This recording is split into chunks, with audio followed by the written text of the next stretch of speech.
Hello everyone, Conor here. Just as a small disclaimer, some things we may talk about on the pod shouldn't be attempted or recreated. Remember to keep everything legal, keep it between the hedges, and don't tear up the ground while you're on the pull.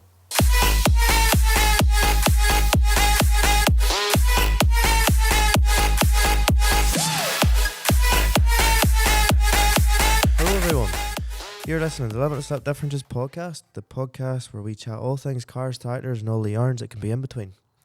I'm Conor. I'm Michael. What's the crack, folks? And we're on episode 85, I hope.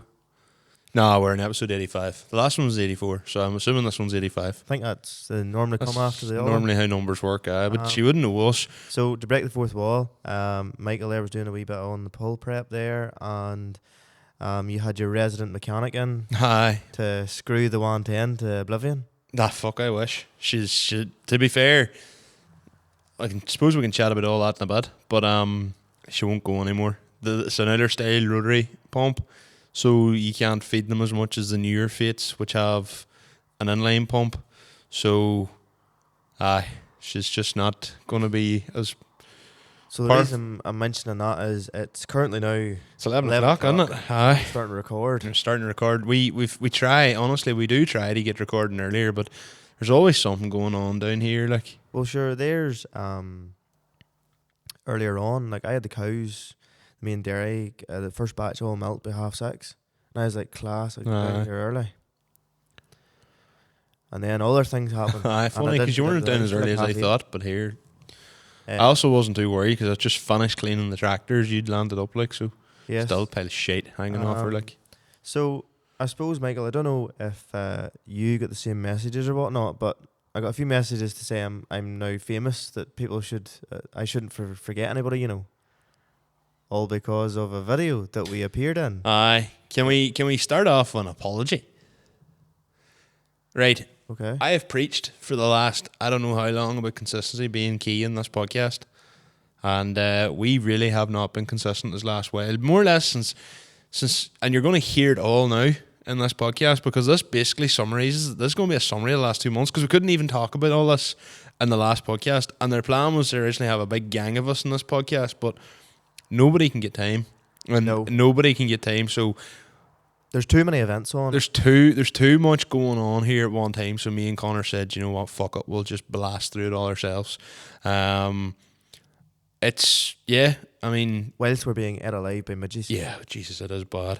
It's nice though, you can sit in the podcast shed and not be, it's so cold. Like, I love recording in the summer. Even if you do get ate alive by midges, I'd take the midges over, like, you remember when we recorded with Gethin earlier in the year? And it was... like, I could actually feel it in my heart. It was so cold. Like, my organs started to hurt. There was one night, whenever it was just the two of us. I think we were just doing an intro. And it was half an hour maybe we were recording for. And, like, I had 2 hoodies on and a shirt. That's right. I could not think of being that cold. Yeah. And... I always think we do better. I genuinely do think we record better in the summer. Now, someone had... mentioned, was it Nick Bassett or maybe someone else said you should get one of them lights that you get for like horses? So heat lamp? But it's different. It's not, it is a heat lamp, but I think it's a bit bigger, spreads the heat more, but it would beam down on us because like we have a space heater there, and here... As soon as you turn it on, you wouldn't hear yourself. You wouldn't turn it on, then see a second you turn it off, the heat just disappears. And we had plans to like kind of cover this area off, and that might happen still, but you think you have all this time and then you realise you really, really don't. But anyway, back to the apology. So we haven't been consistent. Like, no, we haven't. I think in the last 3 months we should have 6 podcasts, and I think we've done 4. So there always is, see, every 2 years as well, like you have the grass, then you have Donegal Rally, and then a second Donegal Rally finishes, it's Hillhead Show. And then Hillhead Show turns into On the Pull. And you're editing the Donegal Rally in between. And the Donegal Rally video takes a lot of time to edit. Like, it is, like, it's a 2 hour long video. It takes a lot of time to edit. And if you remember 2 years ago, I had my wee video of me sitting outside the mat bro up on the top. That's this time 2 years ago. That was 2024. And, like, criminal. It's amazing, not amazing, but, like, now... It's amazing how time flies, you know. It's amazing how time flies and how you can kind of handle. Like, I couldn't handle the stress in 2024. Juan's messaging me saying, have you got this? Have you got that? Now I've just got better at either, I don't want to say ignoring people, but I've got better at setting expectations. And I remember like that night, the previous time, this one person was like, how do you not get enough videos? You need to be taking more videos. And I just was like, do you know what? Go and fuck yourself. Now, I've since figured out that this person maybe is a wee bit questionable. So I'll say no more about that. But that just threw me over the edge. Like, I was like, I can't do any more. But we were trying to get a podcast out as well at the same time. It was mental going, like, and see, to be honest, like, you'll hear it all now in this pod, and you'll see why things have been inconsistent. But we do need to get back to being consistent, because, to be quite honest with you, it just doesn't affect us. That affects UTV, our sponsor. You know, big thanks to UTV, by the way. In the middle of an apology, not exactly the best sponsor. Notice. So, Michael, you have a Fiat 11090. Yes. But what is an issue with a Fiat 11090? Tin worm. Yes. But what's another issue with a Fiat 11090? Lack of turbo from the factory. Yes. But what's the main issue with a Fiat 11090? Jokes aside, lights. Lights are terrible from the factory. What did you do, though, to sort that? I fitted a set of UTV headlights. It genuinely was the best thing I ever done. So to like turn night into day? Turned the light in the day. Nice.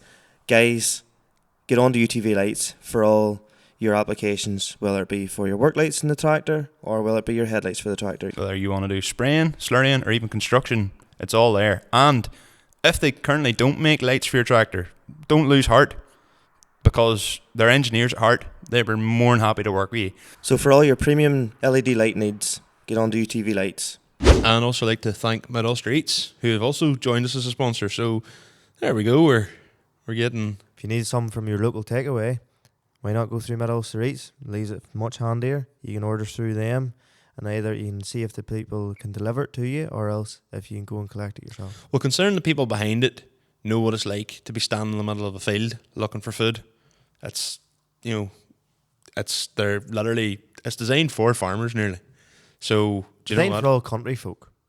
Yeah, it's designed And for, look, if you live in a town, it just makes ordering that bit easier for you. yeah. So get on the Middle Streets as well. So that's a second announcement. Again, in the middle of an apology, bit of a weird one.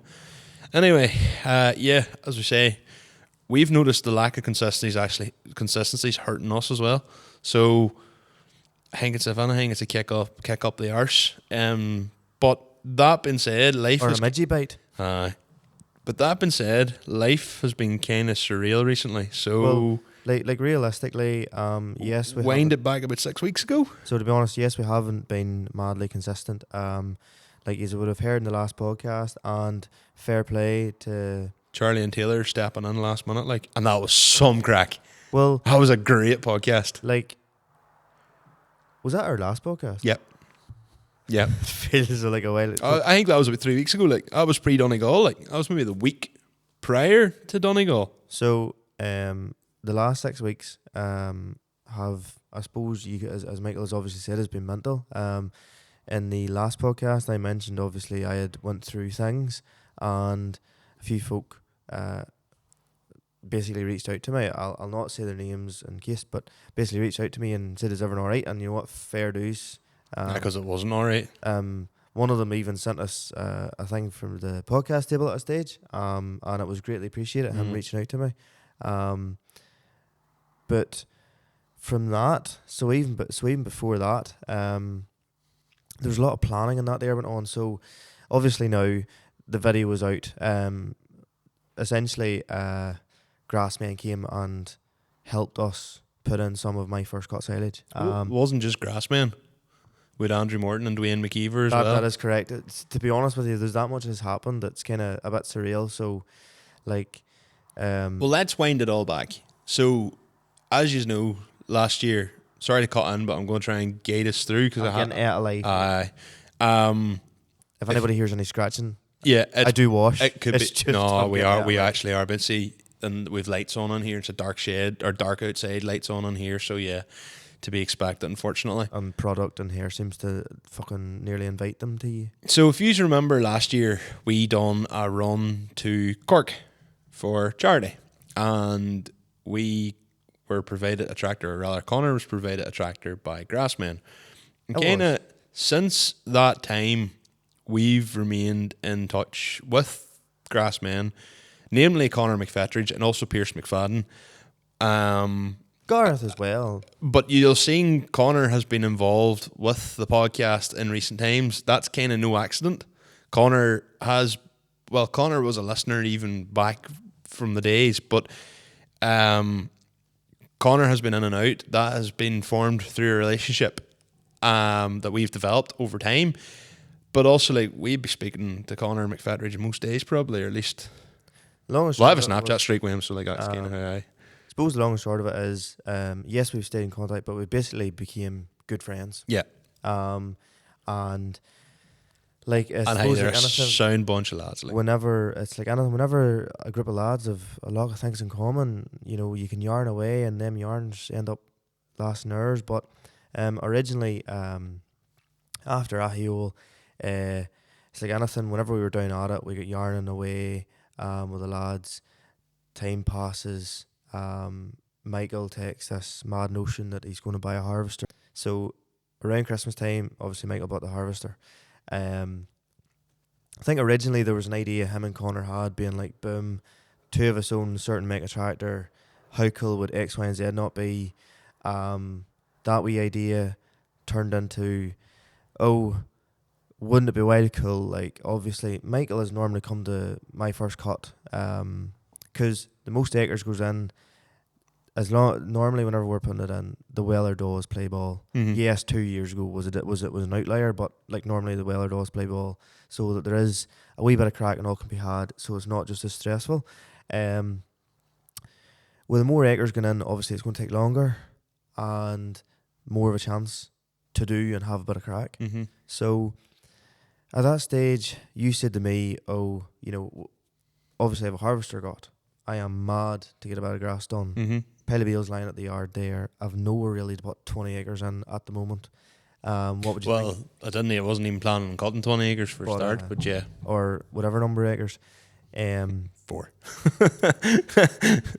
Basically, I need an excuse to get cotton silage. And I was Mhm. like, right, I would love to have you, no bother at all. But at the end of the day, silage is one of the most important things in a dairy farm. If Absolutely. you don't get it right, you could be spending you could be spending a lot more money on meal or having to get diets sorted out. So the whole thought was, right, although this would be a wild cool idea, you know, things need to line up. Michael's full-time job. And at that stage, obviously, we're still in contact with like Conor, Pierce, Garth and all that. And well, they're obviously at a full-time job too. Yes, obviously they're out filming, but it's still their job. So things need to line up. And as time went on, sort of Fowler was 100% happy enough. We're lucky that, yes, a lot of our ground could be Conacre, but it's in blocks. Mhm. So, like, it's not like it's, 5 acres here, 5 acres there, and it is spread out, but, like, it's nice that there's maybe, like, 20 to 25 acres, say, here, 25 acres there. So, if there was something, the likes of Michael and the Harvester, he went into a block of ground and he could tear away at it, and he wouldn't be going doing 5 acres and then driving a mile down the road, So it would sort of work better. And if other guests came, you wouldn't be constantly pinning different fields. So that was the thinking behind it anyway. So as time went on anyway, with a lot of sort of organising, because whenever your contractor is only a 50-foot rake, as good as Michael's Fiat is and the Pottinger, it's not going to lift 50-foot rows. Luckily, a close neighbour to me, Conor, he just happens to bale silage. Well, he does bales all your our silage baling as well, yeah. and does all our baling. So, probably around like the end of April time, we were taking a few blocks out of grazing to be baled and that. So it seems to be, as we're getting around our rotation, by the time we would get to that ground, it's overgrown for the cows. It'd be better just take it out. So he was in the yard. Conor, there's this idea we're floating about here. If I rung you, would you be able to do it? No bother at all. So that was like, right, we've a rake lined up. The other thing then is this year has been a bastard for weather. Mm-hmm. So ideally, I'd been saying to Michael all year, I really want to cut the first week of May. We found out last year, and I have been fucking preaching it, that the good silage has produced the leaders, and along with a nice diet, cows are performing fantastic. Mm-hmm. 2026 2026 did not go to plan. just sort of happened to be that must have been last year, obviously was maybe a bit of an outlier because of how good the weather was. So it came to, I suppose, around that time, whenever either, the father went and checked the ground and went, I'm not well pleased with the crop that's on it. And his aid was either do we clean it off or do we put more fertiliser on it. My dad likes to sort of grow a reasonable crop of grass. Doesn't want to bring in lawn chopping. So he put another wee bit of fertiliser onto it. So boom, we're immediately set back a couple of weeks. And then it pissed. And it pissed some more. Mm-hmm. And then it got to be, I think it was the week of about the 20th. And like anything, you're thinking, right, I need fucking 4 dry days. I just need 4 dry days here. Well, so we were looking at it, I think, in around the 19th, 18th, 19th. And I remember when we went to look at it and it was pissing down. It was wet. So like, got to Balmoral week. And whenever we went to Balmoral, basically, so it was like, right, at that stage, Conor, Pierce, they were all, like, Conor, Pierce, Craig, the whole gang were sort of all like, yes, 100% we'll come out and do a bit. And then we were at Balmoral, and one of the stops we made at Balmoral was we were talking to Gareth, and then Gareth was like, lads, here a bit of silage put in, and we had sort of floated the idea of saying, how deadly would it not be if we got like the TM and the 6.2 out. 6.2 was offered to me back last year for the run. Yeah. 6.290 I'm talking about, obviously. And me being the awkward bugger was like, I'll be wild class to drive the TM. TM was lying in a few bits and basically needed work done to it. It was at Sam Cole's. Obviously, he has other work to do. So it was unfair of me at the time, but here Gareth pulled through all the stops, Sam pulled through all the stops, and Johnny Blakely pulled through all the stops, and they got the tractor ready for me. But I suppose it's like anything, if you have the opportunity, it'd be cool. I was like to drive the 6.2. Pierce loves the TM. I like the TM. So he, in his video around last Christmas time with Grassmen, was like, TM was like the big cool tractor. McConaughey's had them, and he was like, TM gives him like an emotional, suppose, connection basically to it. So he was like, TM's well cool. That was like his sort of cool tractor. And then at that stage, Conor was still thinking of bringing down his fate. Yeah, possibly. I'll wind it back because you've kind of jumped a few steps there. Tear away. So, yes, as you mentioned, I got that harvester. So bought it. I think was the tail end start of December, and then got her home Christmas Eve or the eve of Christmas Eve maybe, and she lay in the shed, done nothing. It's winter time. Mm-hmm. No, but what I mean is, like, I never even got looking at her because there was like 1,000,001 other things to do, and I did drain her out. In fairness, I bought a wee submersible pump and drained her out because she was full of water when I got her. But she'd been lying outside. It's not a fault of the Jacksons that she was lying outside. It just she'd big ignorant spout on her, which needs rectified. But we'll get to that in a bit.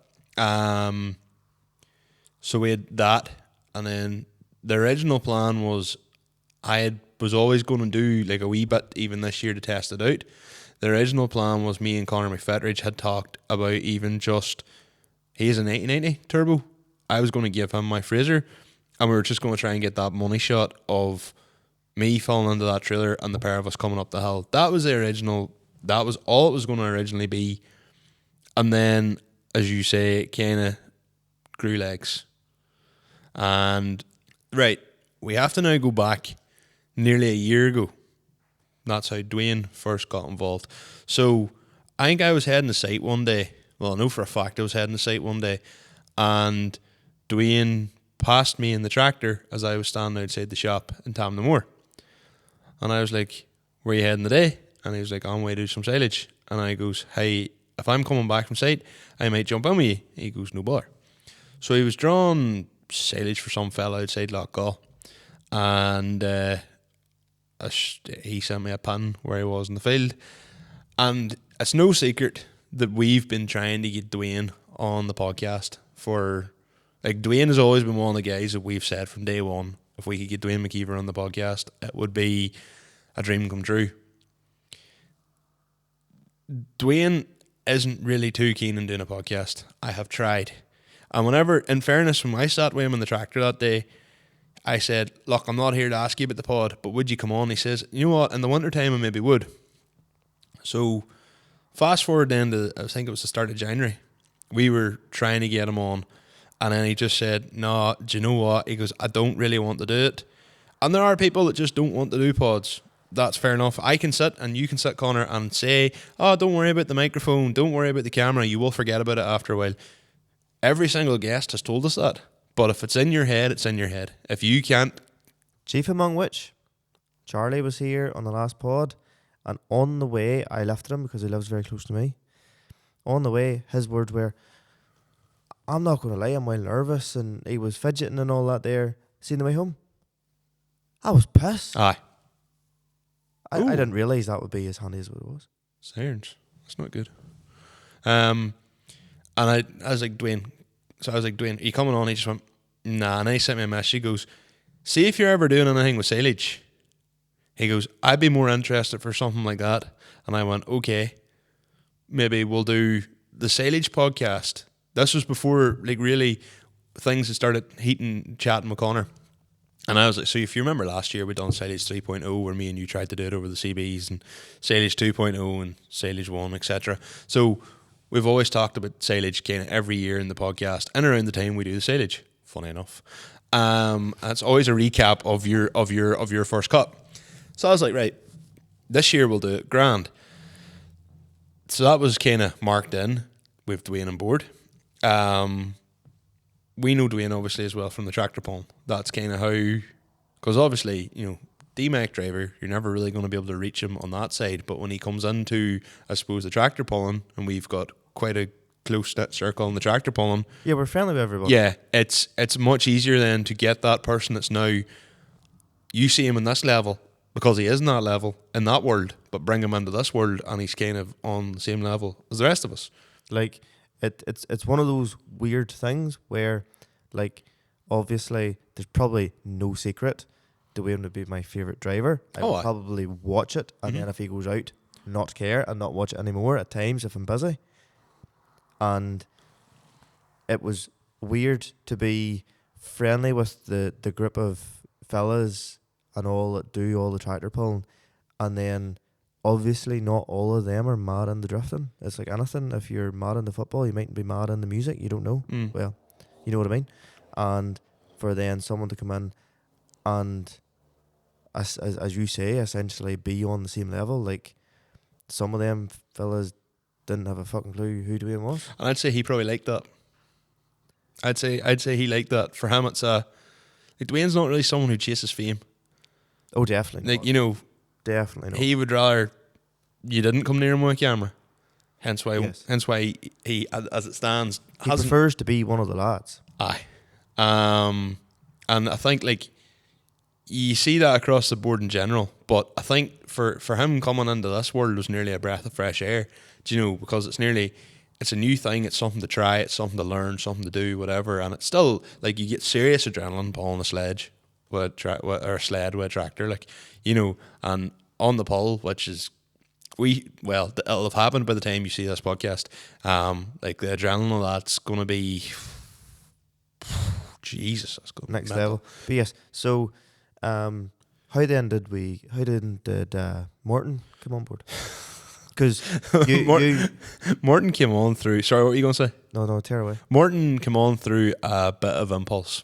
So Morton at the time had bought Jezebel. So he'd sold the 1455 and he'd bought the 3670, which he doesn't even have anymore. But we were chatting about it, and I was saying I'd bought the Harvester, and I was like, I'm actually thinking of doing every year we normally do a podcast. Last year we done an episode of we done me and Conor together. Now I've got the harvester. I'd like to maybe try and do something else. And Martin was like, it was like funny. I was thinking of buying a buck rake. And I was like, right. And I was like, well, if we do that, would you come and buck rake along with us? And I was like, and then I was like, we could be kind of our own wee contractor fleet, because we have a plan for next year, which I'm not going to talk about in this. And the original plan was, I'd said, you can come and join us with that as well. And he was like, yeah, no, that'd be cool. I'd be involved with that. Or I'd love to be involved with that. So then Martin impulsively goes and buys a really, really ignorant 10-foot buck rake. And it is ignorant, like. And it's a 10-foot buck rake. It is a 10-foot buck rake, and it doesn't fold up or nothing, like, so. It's on the legal limit. Aye. And the thing is, whenever you're driving down the road, you have to, like, because obviously if you pull in to let a car by, the buck rake goes out. So yeah, it is an interesting one, like. But so that kind of come about through that. So then all of a sudden we were like, right, we have this plan, and originally it was going to be a podcast, and we were just going to have and it was going to be me and Conor, and then Conor McGowan, because the two fates, you, Morton, Dwayne. I was like, deadly, we'll do a bit of faffing about maybe at Conor's grass. And then that's when the idea of filming it come into play. So I suppose that's back to present day with you again. So essentially it was a case of everybody was on board to do it. Yeah. But everybody obviously leads their own lives, so yeah, everybody somehow had to be off on the same day. Mm-hmm. Basically, so it couldn't be at weekends because Grassmen only work during the week. Yes, which is fair enough. It couldn't be in a Driftmasters weekend because Dwayne is obviously contracted to drive at Driftmasters. Even though he'd probably rather be drawing grass, but that's to come. It couldn't be when it's raining. No, because that would ruin your crop. That it just wouldn't happen. I was heading away. That's the other thing. I was heading to a conference. Oh well, we'll get to that. Oh, okay, yeah. So sorry, jumping ahead there. There's a lot of fucking things against us. There's a lot of fucking things against us. And yeah, as you say, the rain being the big player with that one. So you've rain against you. Everybody works full time. Like it used to be whenever we were getting Michael down my chiller, like there's only like one factor really. Yeah. He rings his boss, basically he's like, right, boom, really want the day off for Conor's grass. But all of a sudden you're like, right, essentially Grassmen were saying, right, we need it that it can work out, that they've time it, that they're basically give notice to see if everybody can be in that certain day. Yeah. So anyway, we'll fast forward, chatted to Gareth at Balmoral. That was kind of like the green light. That was the nice green light. It was more or less, he just said, look, here you're looking to do grass. Take whatever you need. Basically the 6.2 and the TM's there, basically tear away. And yeah, we got planned then that when we could go and lift them. Michael obviously had his 3 acres here at his house, basically to get her tested, to make sure she was going right, and any teething issues, trying to have them happen there, but any teething issues, basically iron them out there. So we lifted 2 tractors, 2 trailers. Well, maybe delve into that story a bit more. It wasn't maybe just plain sailing. So yeah, we, as Conor has mentioned, before we did anything, and this is the thing, we had all this factored in, and then you have to remember, Michael's never driven a harvester before.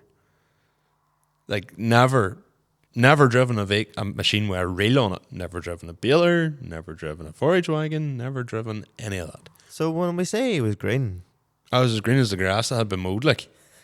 So Darn, very much so. Darn and I say Darn and me, Darn and I sat in with him for company, mowed it on the Saturday, with the plan to. Before we even get that far, there was the other thing. So, like, you were looking to mow 3 acres of grass. Mm-hmm. But no silo pit to put it in. Yeah, because the silo pit that I have down here at the farm Has silage in it. had That's silage in at the time, yeah, and it's currently empty now, but that's going for a second cut. And then where I would have put it is where I have my bales currently. And I am going to be, next 2027, we'll see actually a small silo going in, but that's neither here nor there for now. So basically, we know where to put it. Yep. But we want it to put grass in. Yep. So originally the plan was, right, because we're going to be using like bigger trailers from Grassmen, so the fucking fly in my ear. Get out, you bastard. I swallowed one, I think, that last podcast. Ugh. So, you have the cane, you have the heron. They'll howl quite a bit. Now, it's not to take anything away from Michael's crop of grass, but it was reasonable. So, like, you think, right, a trailer road to the acre. If it had got that extra few days, well... So, basically, trailer road to the acre is a nice crop. If Michael just fills them to they couldn't howl anymore, we'll be able to get 3 acres into like 3 trailers. So then it was originally going to go to mine. Yeah. And that would then be a case of, oh, happy days, there's to go to mine anyway. They can lift that grass and me there, and then we can tip it in my pit because it'll be empty. For the first time in a few years, our pit was literally empty. 10? We'll not disclose that. Shut the fuck up. 11. But ironically, we got it tested, and I actually tested it better than 2024 second cut. Holy shit balls. There was a fair layer of dung on it, but that's... Aye, but I suppose that dung actually probably helped. So, sorry about all my fidgeting, but got to be then on the Sunday morning. We had to be... I had to be finished early to then get a lift to Michael's, to then get lifted. You, Adam, and Becca, and Adam went up. Adam was kind enough to drive us up to where the tractors were at basically wherever their shed is, and then they had to be driven back down here. But whenever we got up there, there was a few wee niggles because everything was stuck in the way of what everything was parked. So I think the first tractor that started was the 36, and we used the 3650 to get the trailers out. We used the 3650 to get the cane out anyway. That much I know. But 3650, the 3650 didn't have a pickup hitch, so we had to improvise with something that wasn't exactly a pin that you put through like a drawbar, but we made it work, shall we say? Yes. So that got the trailers out, and then if anybody spied the 36 in the cane, just don't look at how the cane was hooked on. they won't be able to see it. No, you can't see it, but Jesus, it was rash. But anyway, Cool photo though. aye, and then so have to give a shout out to Matthew McCurdy here because he kind of saved their asses that day. Oh, he did. We'll not say how he saved them, but he saved them. Might have involved a jump lead. But we'll not say how. But we'll not say how he saved us. Look, genuinely, we're not going to try and run anything down here. But the thing is, I see it with my own vehicles. When stuff sits up for a while, sometimes it needs a bit of encouragement. Yes, we'll say no more. We'll leave it at that. We'll not talk ourselves into a hole. That journey on the way home, it never really hit me till we were coming through. So we stopped in, the TM didn't have a wild pile of diesel on it. So we stopped in at Milltown, the filling station, so I could get diesel. And whenever I was, we were coming back out, there's this young lad was standing, and he was wearing a Grassmen top. And I didn't see that. Did you not see that? And we were wearing the tractors, and I don't know if his dad was trying to like wave us down, but I was like, well, I'm nothing to do with these guys, so like, I'm nothing to do with them, but I'm not from Grassmen, so I don't want to be looking like under false pretenses here for them to go, you're not Grassmen, you're not Conor, you're not Pierce, and I'd be like, yeah, well spotted. They have hairlines, and it's like, I have a hairline too, a wee bit. yeah, well, I don't anymore, You but do. But anyway, go on ahead.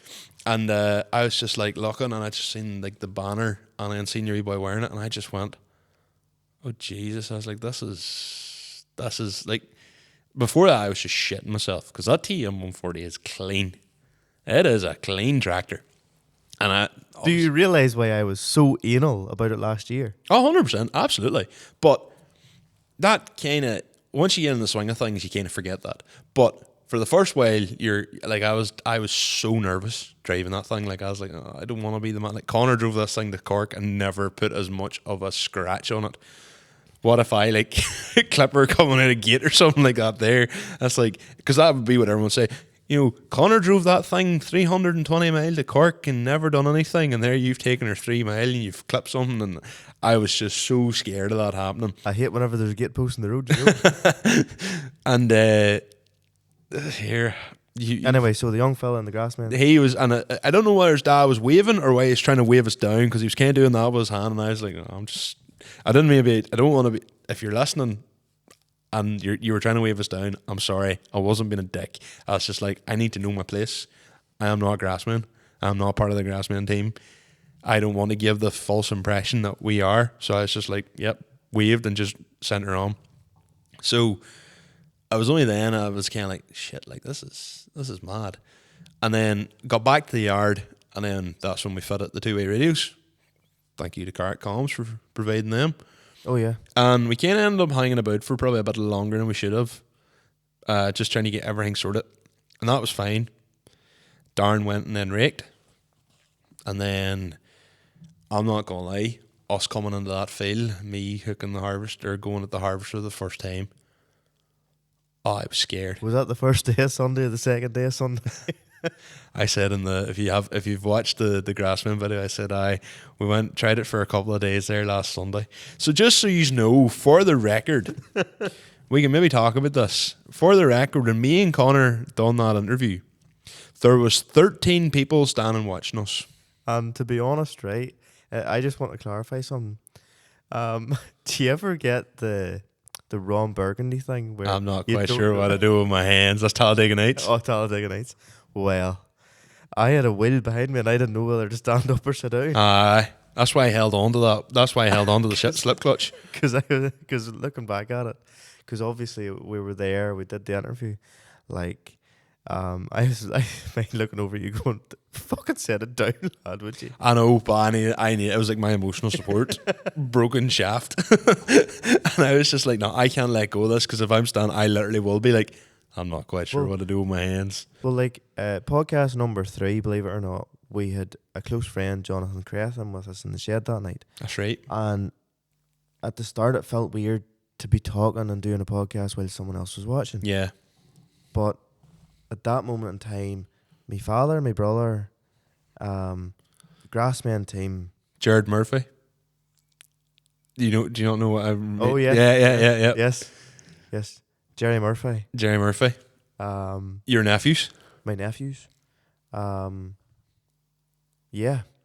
To say the least, there was an audience. Morton was there, I think, too. It wasn't exactly as if they were, just standing there doing nothing. They were fucking staring. Aye. Everyone was staring. And then, like, there's points where you were talking and I could hear, like, you were getting interviewed, and, like, I was standing behind, and then your brother started, like, talking and making a comment, and I was like, oh, fuck, I've got the microphone on. I was like, is that going to interrupt the whole thing? So I was panicking about that as well. Like, but we're going too far forward. Well, I think yes. it's just worth saying that's that we were talking about this, I think, today. Well, we were talking about it on the phone earlier, how me and you, we're not bad on camera. Despite what you see in that Grassmen video, we're not bad on camera. Like, me and Conor are at the stage now where we're comfortable enough in camera. But I would say Michael would still age it there now. But you've come on well since you've been doing a lot of your own work too. Like, look, I appreciate you licking my backside, but I would have to say you would tip it a bit there now. Aye, but I have the more ADHD personality. Anyway, so essentially we got back. Michael got all the CB, all the 2-ways going and the tractors, and went into the first row of grass. Very quickly, obviously, Michael has an extension in the spout, a wee bit of surgery in a place called Turkey, and we thought that would obviously reach over the high sides of the trillers, so you wouldn't have to take any sides off the trillers. Yeah. We quickly found out that the surgeon did a bad job. So basically, I have a 2-foot extension, but the problem is when it goes up really high. But the problem is where she curves. She actually curves back down on herself. That I'm going to have to take that. She's like a pig's tail, basically. Yeah, I'm going to have to. I think the term I referred to was limp dick, but like She was shooting her load again the side of the trailer. genuinely, so it was fine on a straight, but I remember us going down. I was saying on the roof, by God, I was glad to have them radios, even if I couldn't really hear anybody else. At least you could hear me. I was like, Connor, get closer. Connor, get closer. And I think me and you were more or less rubbing tires going down the hill, like. And I was just we were nearly burning rubber. So limp dicks and burning rubber, yep. That's where we're at. But so then that was all right, but I was thinking, right, shit, we've got this bike. I was like, this thing will blow into nearly anything. You'd have hoped it would have blown into nearly anything, but it need to get that off. It'll not be a job anytime soon, but we do need to get that rectified. So basically, in a way, side note to the spout, we have now seen Ryan McMullen's his new spout on his Mech 6, seen the way it's been modified. Yeah, I can do that to mine as well. So probably that's a winter project for Michael to do, is sort Yeah. out the spout, and it'll fill in the anything then. But anyway, to keep her going, I had to be driven home by Dylan Jackson. Thank you very much, Dylan. To milk the cows. It was very late. My father was extremely happy that I was home at all. in my father's way of putting it. And he was carried on. Now bear in mind, let's just say the optimism really started to shine through whenever they hadn't actually lifted the whole thing by like 8:30. You just about finished at 8:30? Well, so done the first row, grand. Everything was grand. Came into the second row, and I was like, lifting grass. Then all of a sudden, we weren't lifting grass, and I was like, what the hell's going on here? And looked, and the auger wasn't turning, and it was like, are you fucking kidding me? So anyway, pulled the harvester in, came down here, opened it up, got the thing and the cog the cog that's attached to the shaft of the auger was no longer attached to the shaft of the auger. So the cog was just sitting there, lying there in the yard, and it was like, right, cool. On investigation, it was the wrong key. You said you thought it looked like a key off a Lily. Oh no, it is. Oh, it's a key off a Lily. What do you But call it could them? be a universal key. So Very possible, aye. Lele Discoveries, has the Discovery, shaft come out, what you call it? and you put the wheel onto them, but there's actually a wee keyway that goes in to hold the wheel so it doesn't continually just spin round this shaft. And I was like, the only reason I know that is because Conor went to change the wheels on the Lely's gripper one time over the slats. Yep.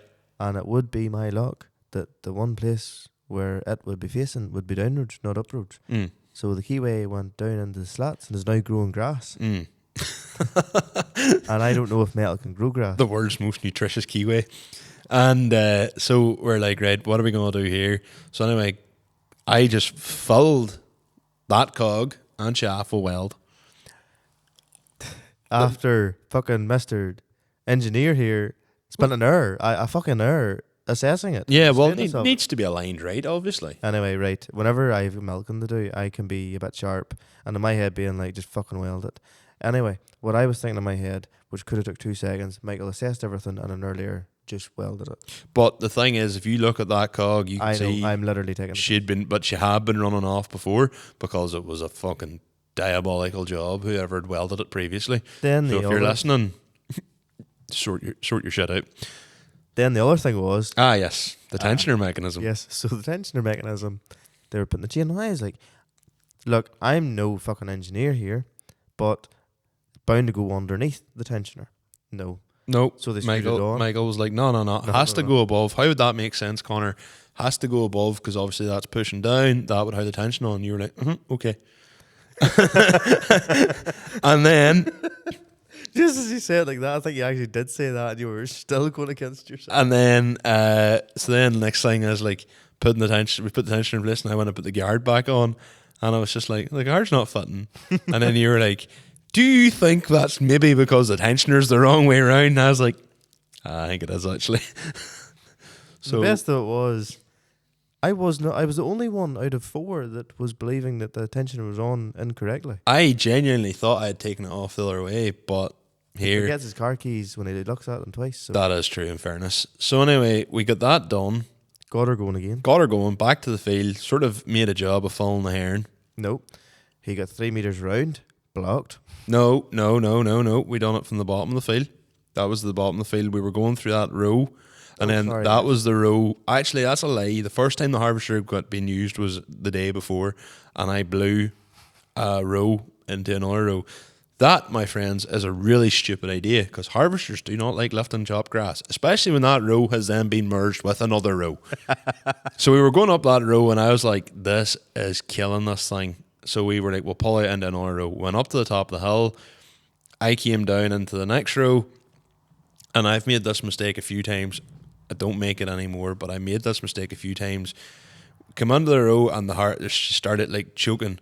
So your natural thing, if you're like drawn, like if you hear a funny noise with a tanker or like a topper or something like that there when you're out, what does you do? You cut the PTO and you drop the revs.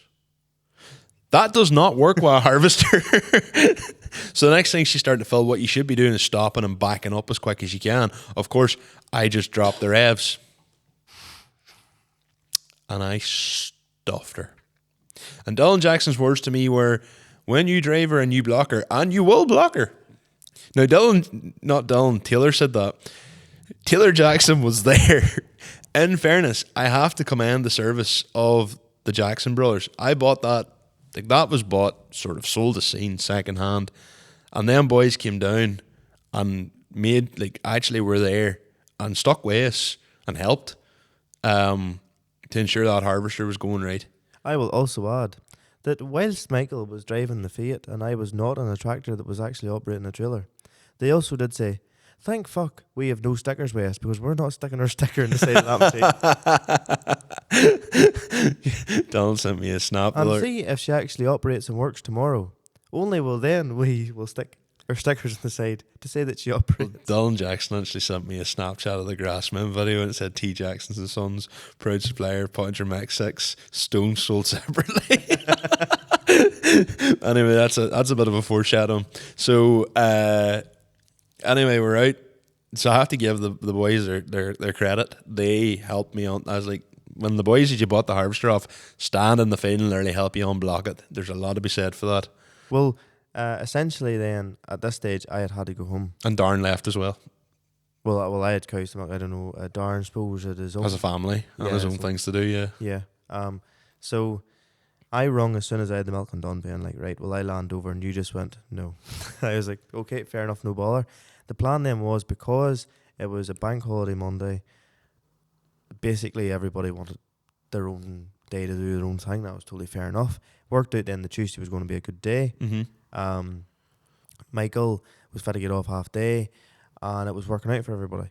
And also then the other thing was, it couldn't have been a Wednesday because you were away in a conference. So you were away with work priorities. Yeah. But let's just say, so comes to the Monday evening, I'm like, ring Michael, going like, right, I'll get the milking done, and then we'll drive the tractors down. So you landed down to mine? You said then to me, look, Conor, I want to make a few adjustments. Yep. Just before I go any further, I'll wind back a wee bit. So Monday during the day, I'm actually off, obviously bank holiday. Yeah, nice for some.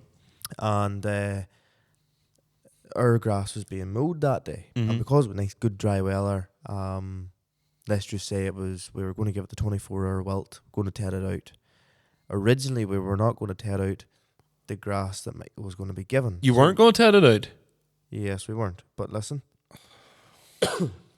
Excuse me. So the grass was being mowed. The ground that we settled on using for Michael was basically right. That's technically like one side of where the ground would be. Mm-hmm. And then we can allow the contractor to do the rest. Yeah. Because that's So- like its own, you don't be on that, once you leave that ground, No. you never go back on that road again. Yes. So essentially it's like, right, we normally start from there, Mm-hmm. and then, so there's 38 acres in total. Like, he can take all day at it, 100%, and then contractor can come in the Wednesday because he was already booked for the Wednesday anyway. But let's just say, right, so along with all these other things that I mentioned earlier about, obviously people work and this, that, and the other, all these things had to line. What was really good was the contractor had all his silage men sorted, as in customers, farmers, the night before, so we were going to be next. So technically, I had pre-warned him on standby, if there's a boo-boo or if something happens, Can you be ready? can you be ready? And he was more or less like, well, as long as I'm at nothing, but I think because of good weather, it was probably going to be, either helping another farmer out, a tractor trailer, or something stupid. But anyway, so comes to the Monday, grass is being mowed. I went and checked it the Monday morning and went, holy fuck at the amount of stuff's in this. But at the same time, you don't know what the row size is going to be because obviously not mowed yet, so we'll just play it by ear. So we got the bits that Michael's going to left mowed. I looked at it, took a video and went, that's a bit heavier than yours, Michael, to be honest. Then our thoughts was, right, if we tear it out, get it dried quickly, it might obviously row into a smaller row, a bit of the bulk would come out of it because obviously it would be lying for a while, or that's the theory. So the longer it's lying, sort of the less bulk would be in it, moisture and all that obviously be out of it. So it was also sort of a bit of a, not a request, but a bit of advice from Conor to say, look, it might actually be better you tearing that out, and it might help the harvester a bit better. So anyway, it's mowed down and Uncle goes and tears it out pretty much immediately. So it gives it enough of a chance. Then it comes to the Monday evening. I land down. Michael's busy to give the tractor the best chance possible. Instead of running 10 knives and 5 paddles, you decided we'll run half knives. Half knives, she's not chopping as hard. She'll be pushing it through her. Easier run, give the tractor the best chance. At the end of the day, it's Michael's it's his only main tractor. Yeah, really, yeah. So the last thing I want something to do is something to happen. So that was what that. So got that sorted out and tried to sort the spout out. Because you're so busy with that, it was like, right, I'll spend my time, and by the time I get ran over, drive a tractor back to mine, ran back again, drive the second tractor back to mine, probably be late enough. Mm-hmm. We need a bit of sleep. So we got all that sorted. Then it came to the Tuesday. So what happened on the Monday night as well? Oh yeah, sorry, I forgot about that. So basically, we were leaving Michael's yard, and as we left Michael's yard, I left one entrance, he left the other one. Because obviously Grassmen stuff is so clean and has been left pristine, out of full respect for the gear, you do not want to leave a mark on it. No, they're not basically, a chance. literally, any time I've sat in them, they're treated like total babies. Mm-hmm. Absolutely. And I suppose it's just out of respect, and obviously, as you say, it's the cool factor and all that too of it. So I left basically in a lane where I couldn't hit a tree, and you went down the normal route anyway. We got down probably we got 200 metres up the road, and It's again, massive thank you to Carrick Comms, two-way radios. And the UTV lights in that massa. How long a minute? Jesus, I haven't got that far yet. Right. So, on the two-way radio, Michael, I believe, Michael, stop. I think there's a trail of oil out your tractor. You went, fuck, right, no bother. You pulled over the side of the road, immediately realised, diesel cap, not there, and then it went, oh fuck. Michael just went, boom, I need to find that mode. Mm-hmm. He starts running down the road. Bearing in mind it's pitch black. With a phone light, and it's literally 1 o'clock in the morning at this stage. Was it? It was 1 o'clock in the morning. Yeah, it was. I thought, yeah, no, it was, you're right. It was. Yeah. So it is pitch black. It's still obviously the long evenings and that, but still it was pitch black. It was pitch black by that stage. Luckily we had stopped at the road end, or beside the road end. So I was like, right, I had just tried, now Jack Campbell came on here and he explained about UTV lights. Just happened to be that the 6290 has the full fleet of UTV lights on her. So in Michael's yard I was like, I never actually got a chance to see what the UTV lights were like on the TM, so we'll turn them on. I was like, holy fuck, I can see into my future. the fucking proof was in the pudding. I was like, these are deadly. Like, these are actually class. Mm-hmm. I'm not even going to say anything, mad that I wouldn't normally say, but like, I was fucking blown away by They're them. deadly. But to put it nicely, I was at road end, so I turned around and I was like, the smart thing to do would be to go slowly up the road with the hazards on and the top cab lights. 6290 is 4 lights at the top of the cab, and when I shone them, holy fuck! Like, Yeah. it was it lit It was up like the whole daylight, thing. like. Oh, fantastic! Michael did not realize he's as fit as what he is. Like, this man says he can't run the length himself. Well, he ran a fucking half a mile. Aye, that's hyper focus. And the best of it was, so you'd ran probably a quarter of a mile, I would say, at this stage, and I was like going easy. What also didn't help that there was 3 Silage fleets in the road that night. Aye, Atchison's boys were out as well. So obviously the hazards and that there, and he doesn't want to be ran over.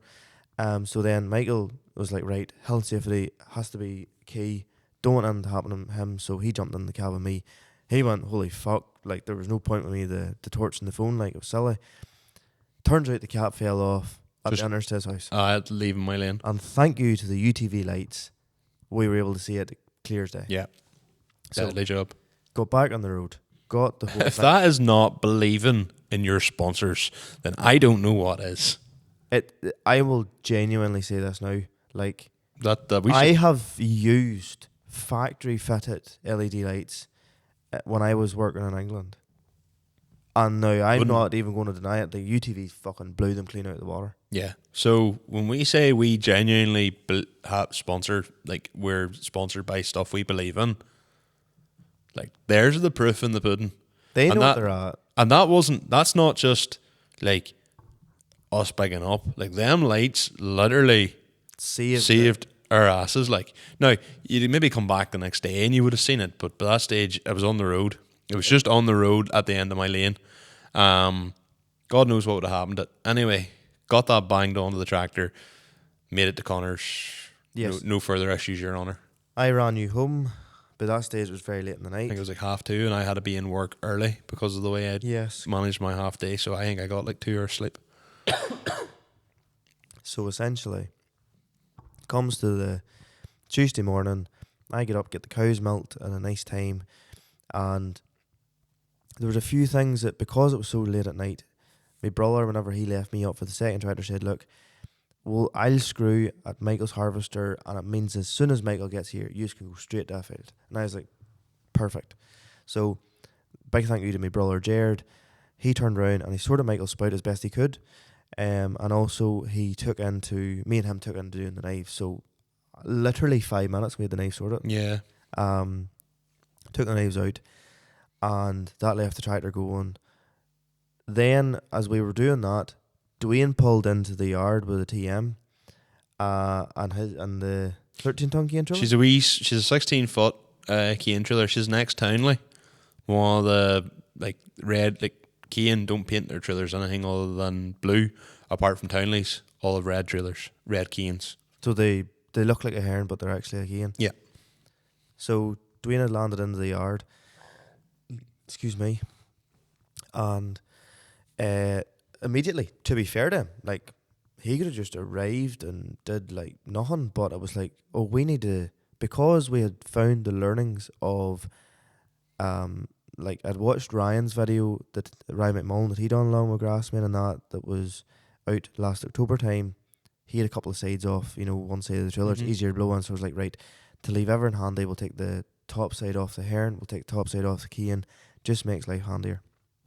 So Dwayne straight onto it, we had the 2 telehandlers. We're lucky enough to have basically an oil JCB and the Kramer. He got in one bucket, the brother got in the other, I handed in the tools. 2 sides were off the trailers in literally 10 minutes.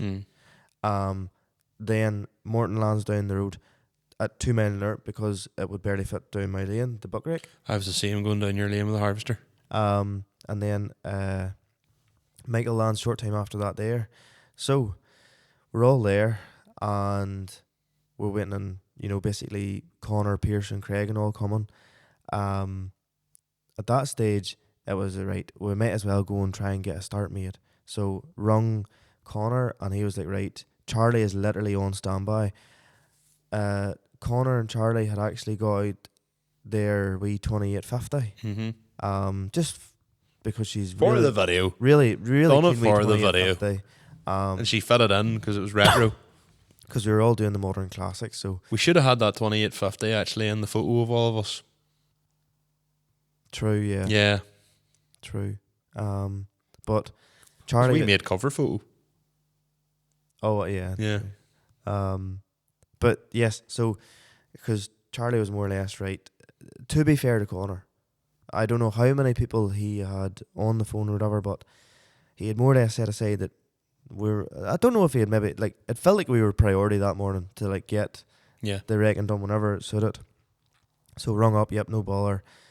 We get in. If you notice in the video, there's a smaller field that has 2 outside rows done on it, and then it was stopped. It's because I thought it would be probably better for Michael to start in the big field, so that's why there was 2 outside rows. So it was no fault of Charlie or that, even though that Michael keeps trying to blame Charlie wrecking for it. Obviously Charlie's fault. Like, But he pulled in that stone. so There's a sound bite and everything made of that already. Like, people do not slack on these things. no, It's so definitely funny. not. But so we got all into the field. Believe it or not, it's funny. Whenever there's a morning, whenever you're so busy, there's all these other things crop up. So Mhm. basically, that morning we were bringing in the silage. As we were all leaving, like, there was a cow that wasn't 100% correct, so we needed basically a vet to come see. So at one point, Conor was coming, and fair play for bringing the fast track and the Smith. And they took the And side they off took the it. side off it and all for us. They're not bitter about that at all. No, not slightly. Just slightly. But they arrived. Craig arrived obviously with a pickup. The vet arrived at the same time, and we were all coming out the entrance. So It was it literally was a traffic jam. Yeah, in my it was leaving for a hectic. while. But anyway, got to the field. Michael, we get all sorted. Michael goes into the first row. Aye. So I go into the first row, and Morton's like, right, just you come on, drop her down slowly. And I was like, I went in 2-1, which is the gear I was lifting in the day beforehand. I was like, that Medium should be first. all right. Medium first, yeah. So I was like, that should be all right. Came in, and she started to just block nearly immediately. And I was like, oh, so what did I do?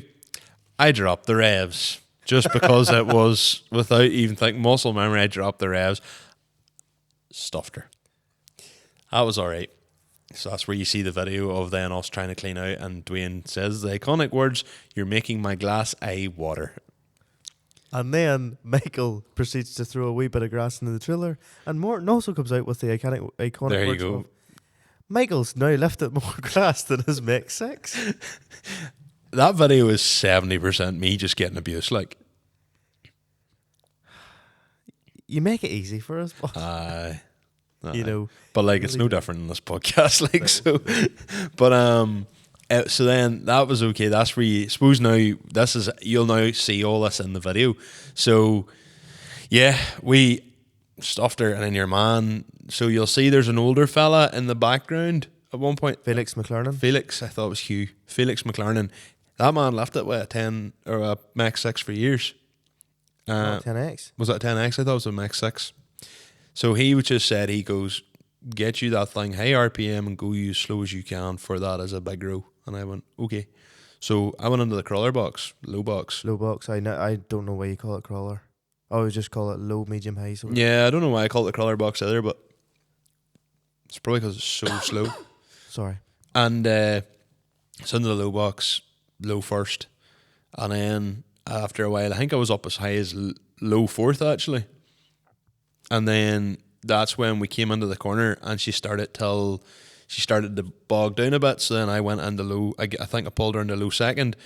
And then that is, you'll also see the video, she's lifting from like one side because I I was wasn't always- far enough over in the row. Because that was the other thing. My dad, whenever he watched the video back, was like, why is he not in the centre of the row with her? Because we'd started up, because Craig was parked, Oh. and I was starting to go out to avoid him. Yeah. Oh, So yeah, by rights you should be basically putting your wheel against the row, and that's how you basically line her up. Look, I said I'd never driven really much with it, like so. And Taylor ended up lifting the last run because I drove the 6290 with my Fraser trailer on when we were doing my grass, and then we took the 3 loads up the road, and I put the Fraser in the Fate for a picture. I don't know if that picture ever made it to the light of day. I should put that online because it's quite a cool photo. But so that was all right. Came in then. That's where we come under that corner, and the next thing then she's lifting and she just stops. And it's like, so I reverse her. She puts all the stuff out, and it's like, right, okay, go again. We open her up and we're like, she's not blocked. And we're like, the hell's going on here? And you see this in the video. You see all the flurry of us being like, oh, just like, what's going on here? Like, literally. And that's when I say, do you think she's broke a shaft? And then it's like, oh, maybe the chain's bust. This happens, that happened. Turns out the feed rollers weren't moving. So the auger was turning, everything else was working. The flywheel was turning away. The feed rollers weren't working, and it was like, right, so she obviously couldn't get any grass under herself.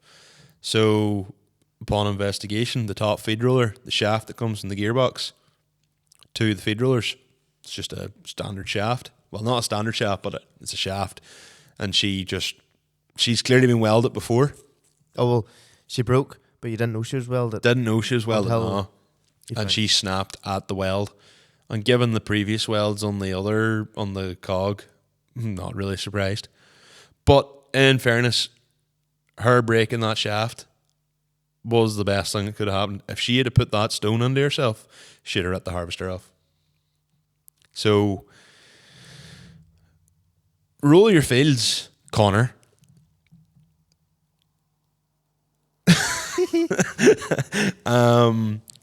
Look, hey, Look, obviously still Charlie's fault for bringing that stone into the row. He should have seen it.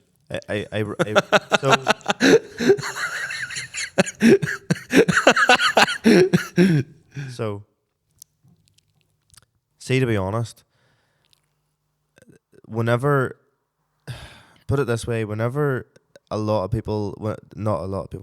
whenever it was seen the speed that was being lifted at, Yeah. it was at that moment I put Michael lifting his own silage and taking a long time. Well, the reason we took such a long time was because we had to unblock it twice and weld a cog to a Yes. shaft. But still, the diesel cap coming off, Yeah. the big crop, everything, the optimism was high among us, to Aye. be honest. But look, looking with hindsight, it should have been left in 10-foot rows. Look what I say. It's a really funny video. It Um, makes me look like an absolute dick. But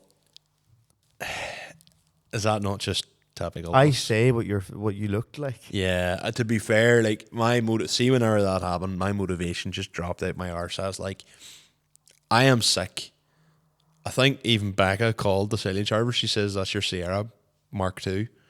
She's like, you've just bought something else that's now going to be the bane of your life. So hopefully not. Hopefully it'll be like the 110, which was the bane of my life when it first arrived, and then now it's perfect. But look, to be honest, thankfully, right, for the first time ever, there was contingency planning done. I was like, right. Absolutely. So, And ultimately, as soon as it happened, I was like, right, Brother was straight on to Rory McCann. He could be there within the hour. In hindsight, it was like, right, happy days. Inoculant's going to go on all the grass now, not just 100 out of 140. Aye. What was great was Dwayne had obviously brought the wee ex-Townley trailer, but also Rory was good enough to leave the green trailer free for us. Yeah. And the wheel pumped up on her. He had Snapchatted me that morning saying, look, this thing's good to go. So that was another thing I'd actually organised too. So it was like, even though it's been fairly anticlimactic, it's like, oh, there's a self-propel coming. We just can have the fucking crack. Do you know what? Would you not nearly argue maybe it doesn't get as good a video, but like we could have done that with. It could have been me, you, maybe one of the other guys, and Morton in the pit, and that would have been a waste of time for Dwayne. It would have been a waste of time for the fast track. It would have been a waste of time for. It would have basically, you'd have been spending more time waiting in the field, which I kind of had thought was going to be happening anyway, and I was dreading that. And I was originally actually thinking, look, even if these boys get a few videos, sure, we can send them off to go with the harvester and give them a bit of actual driving to do. It ended up being best case scenario, to be honest. Yeah, in a way, because then I got a really good sized trailer for the Fate, and then basically I lost my tractor to Conor McFetridge then for about 2 hours. Well, like, that all happened. We regrouped, obviously, back in my yard. Got in the video. Conor and Pierce and Craig just went, right, we'll get an interview done here now.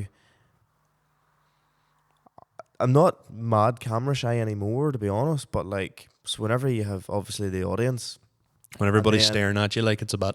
you know, like, you do go totally, you know, you basically go mind numb, really, because it was. And you say things like a couple of days there last Sunday or whatever it was. Or, my name's Michael and this is Conor, and I'm like, Yes, my I'm name's Conor. That was funny, but I thought that was intentional.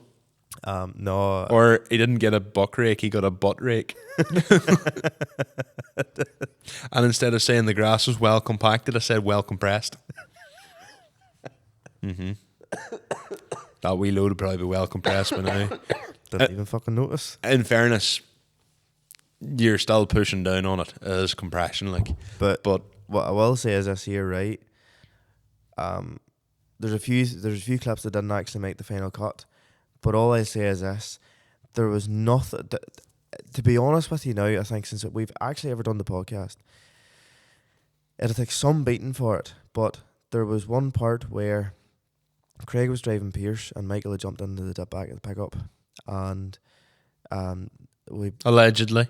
allegedly. And we all left my yard, sort of all in the group, and we drove on up to the field, and there was a few different bits and bobs, a few shots, but along the way, half my neighbours happened to be coming to the end of the lane anyway because they were obviously doing their things, and there was a moment where they stopped and went, like, in awe, going like, what the fuck is going on here? So obviously, because some of my neighbours had a rough idea that something was going to happen, like Quinn's, like I think Matthew Quinn at a stage was in the self-propelled sitting opposite Bell Transport watching us. He was literally just sitting. Is that who watching that us. was? He was, so Matthew Quinn, I think, was just sitting watching because he had to wait or something. Daniel Johnson landed out. Daniel landed out. Felix McLaren landed out. And like it was one of those moments where like, this is cool as fuck. Like there's not many things that's actually ever going to be as cool, or like, don't get me wrong, if you're young now and you haven't grew up with the Grassmen DVDs and that, and you haven't grew up watching like Donkey Contracts and Two Legends and the Donkey and all, to be in that vibe, I don't think might ever be beaten for me. Well, I do think that video there particularly was full of the pipe vibes. Like older raw style, not maybe as well polished. It was a bit of a balls for Conor to edit. Yeah, I think Conor and the team, Conor and the guys had their work cut out for him. But the thing is, the people don't know what they don't know. Me and you talked about this, and me and McFetridge talked about this as well. Like, but you know yourself what you could have given. There's wee bloopers, wee things that have happened that have prevented certain bits of footage being used. But there was one point where we were coming up to, it was Pat Closes, and I was driving the TM again, and I met Dwayne on the road first, and then you were coming out the field after. And by this stage, I got comfortable on the TM. Like, I loved driving that TM. I think I took one load in the 6290 and went, fuck this. No, not for me. But whereas your mind was completely changed. You would nearly take a 6.2 over an 8.340 now. See, to be honest, Turncoat. Look, I don't know what it was about that 6.2, but I felt 18 again. You just sound like Dylan Jackson. No word of a lie. Hey, probably that 6.2 and probably an 8.340 or an 8.360 would give me probably the same feeling. It was like, that's how I felt with the TM, because I'd driven the TM 150 for Donegal back in the days. So driving a TM again at Grass for me was actually very special. But Grassmen's TM. That's what I said. Like, met Dwayne coming out the road, and then met you, and that's the two tractors with the Grassmen stickers and Dwayne, And I'm just sitting thinking there, like, I was like, I just, at that moment, I was just coming up, and it was a really nice evening. And I think this was just before we had dinner. And it was a really nice evening. And I just was sitting thinking to myself, I was like, Jesus Christ, when you actually, and I know I've said this in quite a lot in more recent times, which is actually a good thing to be saying, but if someone had said to me and you in January 2023, oh, here, you know, as a result of this podcast, you'll be Conor will be coming out of a field in Grassmen 6290, excuse me, you'll be driving their TM, and Morton will be doing a wee bit of buck raking work for you. And Dwayne McKeever will be in his tractor, and you'll be all drying, and there'll be some header from Cork, who shall not be named, existing somewhere too. Do you know? And Grassmen will be filming it. I'd have just been like, that just makes all this worth it. Or, to put it this way, to come from going to Tullyglass to see Grassmen's latest DVD feature video basically come out, to then going to, you're driving their tractors as they're filming you, and you're having the crack with them. Yeah, you're part of the gang, and you're in a level where you can nearly speak to them once. Do you know? And you think about it, there's people who would be looking at us going, I wish, and I know for us, especially at the minute, like, as you say, we started this podcast off on an apology because it's like we're not doing what we should be doing. There'll be people looking at us going, them boys have it all.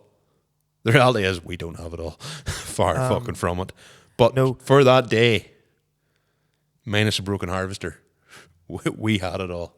I'll say this, and maybe this is a controversial statement, and maybe not. Money can't buy days like that. Well, definitely not, because the podcast hasn't fucking got it. but like the feeling and all like that. But moving on. Essentially, because we had 5 chillers growing, we got through growing. 5 chillers growing. Did you originally say? I thought you said growing originally. I thought it said crone. Oh, crone. But no, we can't afford that yet. No, because we had the 5 chillers going, we got through the first 28 acres right and quick enough then, because it was all 30-foot rows, and then we got on to the next ground, and we got it fairly read up quite quickly, and then we got on to the next field, basically the other side, because obviously it's like, right, if my can's at it now, tear away anyway. So the first day we got 60 acres lifted, right in big crop. But because obviously then, right, once the filming side had done, obviously, like, the lads from Grassmen are like, they're only really doing their 9 to 5, and with them sticking on, it was... They did hang about right and long for us, like it was, like, they've all their own lives, so they basically said their goodbyes, and then Dwayne and Morton stayed for as late as they could. Jumped in with Dwayne. Now, let's just put it this way as well. So on the same day that Grassmen films you, you basically then have, like, your drifting idle putting in your silage, or helping you bring in your silage. So obviously I had to go for a runway. And the vibes I got off Dwayne were pretty much this. He felt that day how I felt the day where I had the 5470 and the first time I had pulled a red rock trailer on behind. Because funny, over the two-way, he more or less went, I've never had this long of a draw, this big of a trailer, and this is the most grass basically I've done in a day. Yeah, I suppose he more or less just went, I'm fucking in dreamland. Well, he was. Whenever I was out with him last year, to be fair, he had a 14-ton herring on, and he was pulling away wet. But probably I'd say the pace we were going through the fields and how quick the loads were being filled, 50-foot rows and all that, and the pace we were going through the fields. Yeah, no, don't get me wrong, man's more fit for it, because he's literally like, I just want to fill my own load. It's like, work you away, chief. No, I like filling my own load too, so Fair enough. That can be hard when you're doing 30, like you're going down a 30-foot row and Rory's trying to do like 16 mile an hour.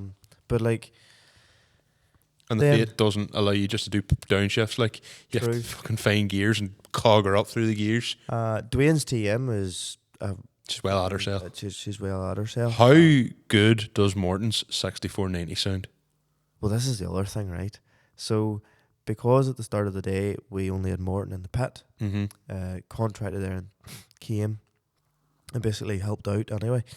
Because this pace that was going in with the harvester, like Andrew had only done, well, they hadn't actually buck rate really before. Not really, He was, no. he was learning on the Yeah, job, he was learning on the fly. Like, So, now, granted, probably no better man to learn quickly. oh no, not taken away from him. That's just like that's just basically like, oh, you have a big silo, you can tear away. And in theory, because you were going to be putting it in, there was going to be a slow. He was going to have a round time for about 3 bines every time. Like, Yes, but you come in anyway, and the noise of that Massey, because it was indoors in the shed, that was fun. lethal. Oh, the back window was open, and Yeah, unbelievable.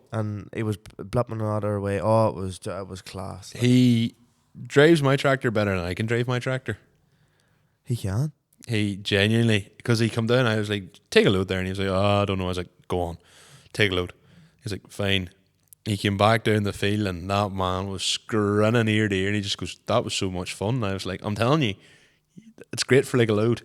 It's terrible for the rest of the day. There's one point in that video where I'm trying to speak in the two-way, change gear, and I nearly end up in the hedge. But well, you'll see obviously in the video that we're talking through the two ways. The only issue I had was I could barely hear half the stuff Yeah, that same. was being said. Yeah, So same. like, look, I thought I was fucking King Deck. yes with my sunroof open, and it was open the way of a Ford, which very controversially I was happy with the 6.2 because I think it's very cool looking. Mm. Also was fantastic because whenever you're tipping a trailer in my silo and you're coming out, there's where the roof goes. Oh, so I couldn't see I none. just all I had to do was basically this here and just drive forward and No, watch it. I couldn't see none, and the TM doesn't have a sunroof. Oh, it was I literally just turned around and looked up. Oh, no. Because I was suddenly going, craning there in the Fiat nor the TM. And I wasn't really so worried about the Fiat, apart from the fact it takes 3 working days to bring a load back down. But the TM, I was like, I really don't want to touch. So the trailer was nearly rested before I was driving out. And then you're trying to get the angle, because the Fiat obviously was a smaller trailer, and the Fiat has an incredible turning circle, and it's just a small wee tractor, so you can turn her in a dime and away you go. Oh, I was fit to turn her in the silo too, the 6.2, but it was quite tight. I know. I done the TM once in the silo and went, I'm not doing that again. Uh, And I got it tight. I came out of your silo too close to the top side as well at one point, and I just was like turning, and I was just like, that's uncomfortable. But look, it was what an experience. Yeah. Like worth every bit of misery there was trying to plan it. And if you're jealous of us, you should be, because we're jealous of ourselves. You know, like, you know, there's not often I'll say, but I literally was like a man on Viagra the whole fucking day. I was that Full mast. Pretty good.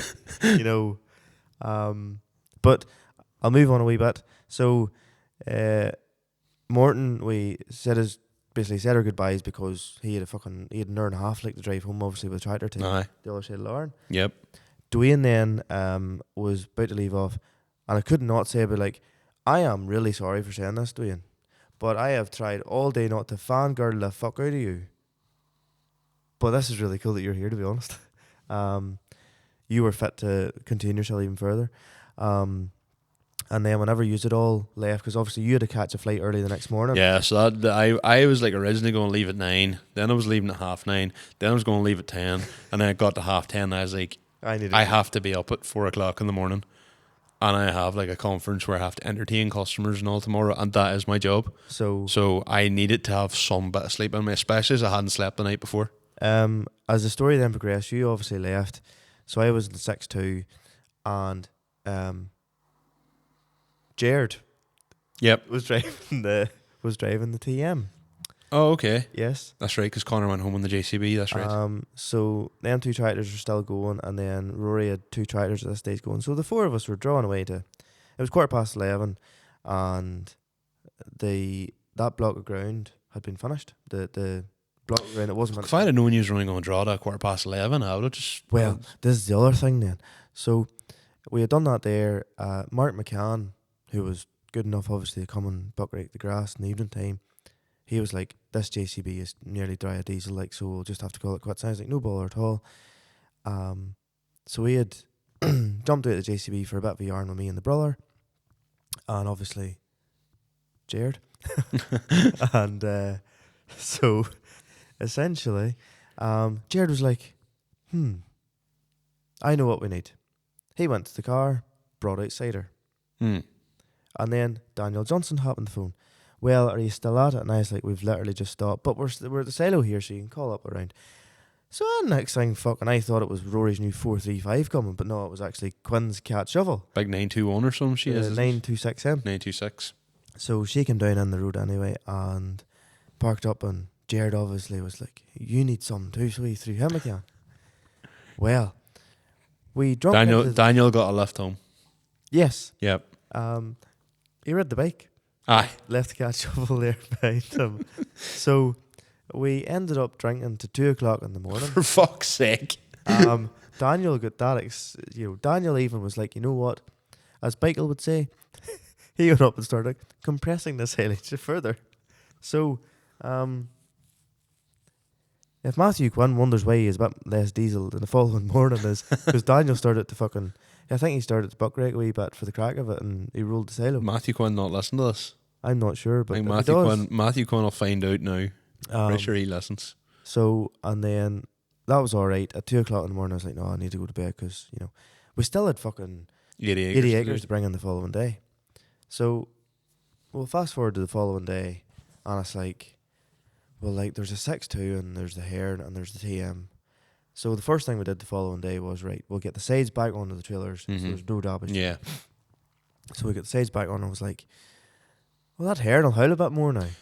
Say I'll howl a right bit more. So, jumped in the 6-2 and went and drew grass then with Rory. Well, I was full mast for another day, to say the least. And then, obviously, in the longer draws, then whenever my brother had finished work, he jumped the TM. So there was like 7 of us drawing at a stage. No, sorry. Wrong, because then our tractors put on the green trailer. Yeah, with the green trailer. So there were 6 of us drawing at that stage. So, look, the silage get in. It's probably an experience that I think will be extremely hard to ever be beaten. Just for the emotional side of things and just how deadly it was. And look, Conor, Pierce, Craig, he's slammed it out the park, like between the camera footage, the editing, and even taking the time and giving us the time of the day. And obviously massive, massive thank you to Garth for the lend of all the machinery and trusting us with your gear, like, because the prices of them old tractors, new trailers, things that are barely used, and basically to trust us with them was like it was out of this world how class it was. To James from Carrick Comms for obviously lending us the 3 radios. Like, you basically made the day, and you made the video really, because half the video is us all talking. Yeah, absolutely. If we hadn't had them radios, that video. And like, I mean, to be fair, most of the stuff's at my expense, but so what? And a massive thank you also to Andrew Morton for taking a day off work to come. Yeah, that's really appreciated. And also to Dwayne, although I tried not to fangirl the fuck out of you, like, it was really cool to, I think we fangirled him enough on this podcast as well, right now. But look, it was cool to have your motorsporting hero come and draw grass with you, and obviously we've now got a good friendship and all there with all the lads, and it was just cool, and we've still loads to talk about in this. Yep. Podcast. So you can see why we were really, really busy and why we kept everything under wraps, and we're basically giving nothing away. And to be honest, look, if you have watched the video and you enjoyed it, Adam. Yes. You like cleaning cars? I do, yes. Anything but yours. Yeah, that's fair. But if you were cleaning, what would you use? Well, a bit of J-Tech kit. Oh, lad. How would you do it? How would you go about doing it? Well, we start off with a bit of citrus pre-wash, pristine 360 if it really needs it. Agri spec, yes, proper. Yeah, Chuck on a bit of snow foam, get it rinsed off, get the shampoo going, and then top it off with some ultra wax. deadly. Does he do anything else? Tons of stuff, lad. Get yourself on the J-Tech chemicals. Plenty of good stuff there, like. It's just J-Tech, kid. Get in your head. Fair dues to Conor McFetridge, for he was able to edit that video that a certain somebody didn't talk over the top of me. And he even tried to, and I still talked away. There was a point where you did actually, I think. I may have done, but look, the video. no, it's just cool. But anyway, Michael, then after the Silage went in, all roads led To the rally. Las Vegas in the hills of Donegal. Well, before we talk about the rally, I want to bring up one other thing. It's not a competition. There's another podcast. Runs kind of similar lines to us, and I've started listening to them recently, and I've been talking to them, and there's hopefully going to be a wee crossover there. So Redline Republic, just going to give them a bit of a shout out. Two lads from, I think one was from Louth, the other one's from County Meath. Into their Japyocks. One was a mechanic, the other's a window Not tinter. that far away then. No, not far away. I was thinking maybe we could try and get squeezed in on the way home from Ahio. They're literally right beside the M1. Yeah. But you could get them as quickly as you'd probably be there in an hour and a half, like if you wanted to go down and run. So that's potential. So it's nice to see. I don't look at anything like that, and neither does Conor. We don't look at anything like that as competition. Like the more of us we can kind of chat through each other, we get their listeners, they get our listeners. It's good for everybody. So just want At to. the end of the day, it's all about a crack. And they've already done a podcast in Donegal, so they beat us to it. But anyway, so anyway, yeah. All roads led to Donegal, as Conor says. Las Vegas and hills of Donegal. Anyway, this year the Sierra did not come down the road. Now, to be fair, probably could have taken the Sierra down the road, but I had my Lexus wind it back again to about October last year. We pulled my Lexus out of the shed up here, me and Conor, and fitted the wheels, which you've now seen, on it. And I had full intentions of getting the car going, but it was just fighting me. Had a issue, limp mode, blah, blah, blah. And the reason the Lexus was taken off the road in the first place was just simply for brake caliper seized, common enough in a Lexus, and just never got round to looking at the car again. So that was grand.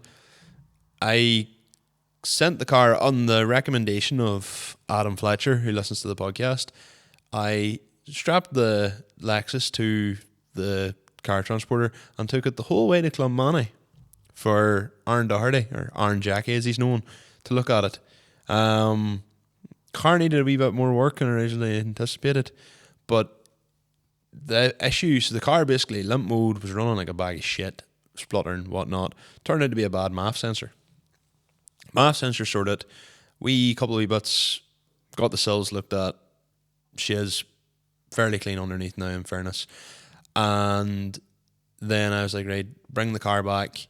I'm going to fit the brakes, and then there's these braces underneath the car that go to the subframe to the chassis, and these cups, and they tend to rot. Mine had rotted. They were not good. Over here, they're looking £300 for them. I got them out of Japan for £80. Great job. So, newer man Dan Joyce, he was in one of the Drift Games videos there. So I messaged him on Instagram. Calvin Kirby told me to use him. I messaged him on Instagram. Got the parts, so you can get parts out of Japan, like really handy.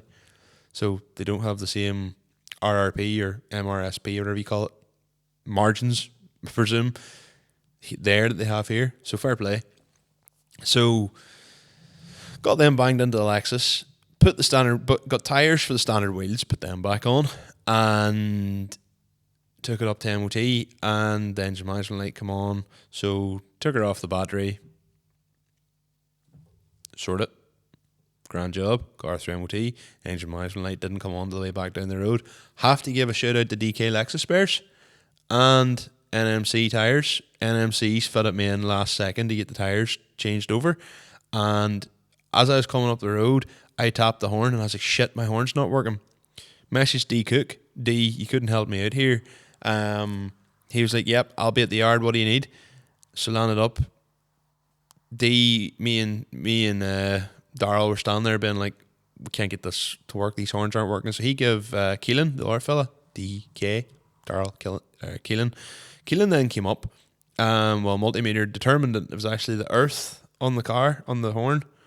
That becomes a recurring theme. Got that sorted. Car went through MOT, no bother. Got the car home. Me and you fitted the coilovers. Then that took longer than anticipated. Yep, you're looking at me like you want to throw yourself into the van. That Just it's late. It is late. It was late. It's always late, Conor. It's always late. Yeah. So them coilovers actually came out of Adam McCartney's Lexus, the yellow one. But that thing was decked. Mine's is lower because he was running 235 like 40 tires because he was like wide arches and it was 10-inch wide. I'm running much smaller tires. Definitely need to raise it up. That has to be. But anyway, that's not relevant right now. Well, it kind of is. Anyway, fill out the coilovers, and then Reese come over for the rally. Yes. So Reese and Kelvin come over, and Kelvin. yeah, so I said Kelvin. Oh, I thought you said Calvin. No, Kelvin. Reese and Kelvin came over, and I burped there, pardon me. And Reese was like, look, if you need anything done, give us a shout. And you were like, well, actually, I need my clutch done. He did offer, to be fair, to do it. So in the middle of doing your clutch, he went to Ryan McLean's and got me tyres. Yes. So then I come back to yours, and then I was going to take my Lexus to Ryan's to get it aligned. So while they were doing the clutch in your car, come back, I stopped off at yours, changed over the tyres, realised that because the Lexus is so low, the top arms is hitting the chassis. Oh. Yeah, so she makes real bad banging noises. So that was okay.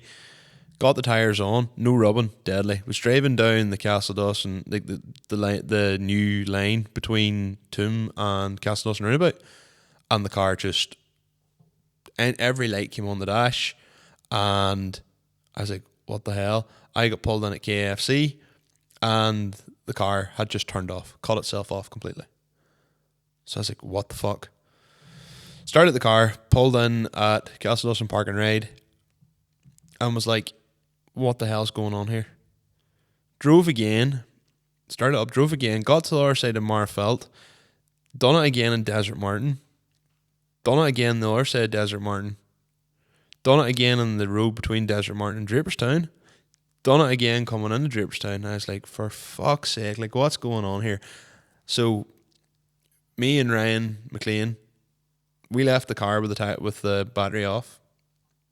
So that's actually a bit of a clue of what might be the problem. Left the car with the battery off. That was fine. We took off the rocker cover. The rocker cover's still lying down the bottom shed there. Took off the rocker cover. Unplugged a few things, plugged them back in again. We're like, deadly. Drove home from Ryan's. No bar. We jumped in the car. Me, you, Reese and Kelvin drove to the rally. Oh my God. That is one of the worst drives I've ever done in my entire life. Sorry, the midges are just eating me alive. Yeah, that was one of the worst drives I've ever done in my entire life. My car aquaplaned 5 times on the way to the rally. That's right, because you put the hazards on a bit of time. Yeah, like that new bypass from Dungiven to Derry. I don't know what stone they've used on it, but it does not hold grip. It It's just too smooth. It is too smooth. Like, but it was like monsoon levels of rain. Like it was dynamite. Like it was so bad. And so that was alright then. We finally got to Letterkenny. Then sat up and had it. We were like, well, originally we were going to go into the town, but that was just like, it's pissing down. There's no point in doing that. So then we all had the crack then for a while, went to bed. you had to go home then. You nearly were as well not coming down. But it was a good enough nice crack. Oh, I know, but I really just want the Letterkenny to have a lion. Well, yeah. Didn't want to say it in camera, but yes, that is pretty much what happened. So then Becca had said, so last year me and you filmed King of the Cone, and we done it this year as well. The video is now live. If you haven't seen it yet, what are you doing with your life? Go look at it, obviously.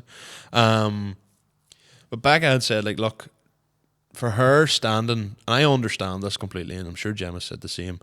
For me and you, King of the Cone goes by like that because we're flat out recording and it's busy. For Becca, Gemma, like the wife to be, they're standing there. They like watching different, but I mean, if you're told quite quickly, it does. If you're a spectator, like it's different for us. Holy shit! Excuse me. It's different for us because we're looking for people. We have kind of names plotted out of who we're planning on getting videos of, and then you're watching for drivers who might. So you're kind of like analysing people, going, right, are they a good enough driver? Is it worth taking a video of this? Because let's be honest here, if you took a video of every run, of everything, there'd be no memory in any of our phones, and the video would be 18 hours long. So, to be honest, some person commented last year saying, oh, this video, I didn't enjoy it. All they did was take videos of their friends and didn't talk about anybody else. And then Rachel Johnson was like, well, then you need to get better at drifting or get better at different so they know who you are. I was like, fucking hell, Rachel. But like if you're in top 16, we are going to know who you are. That's just bottom line. And if we just know you or we know you're driving, like there's plenty of ones we know who are fantastic drivers didn't unfortunately get top 16.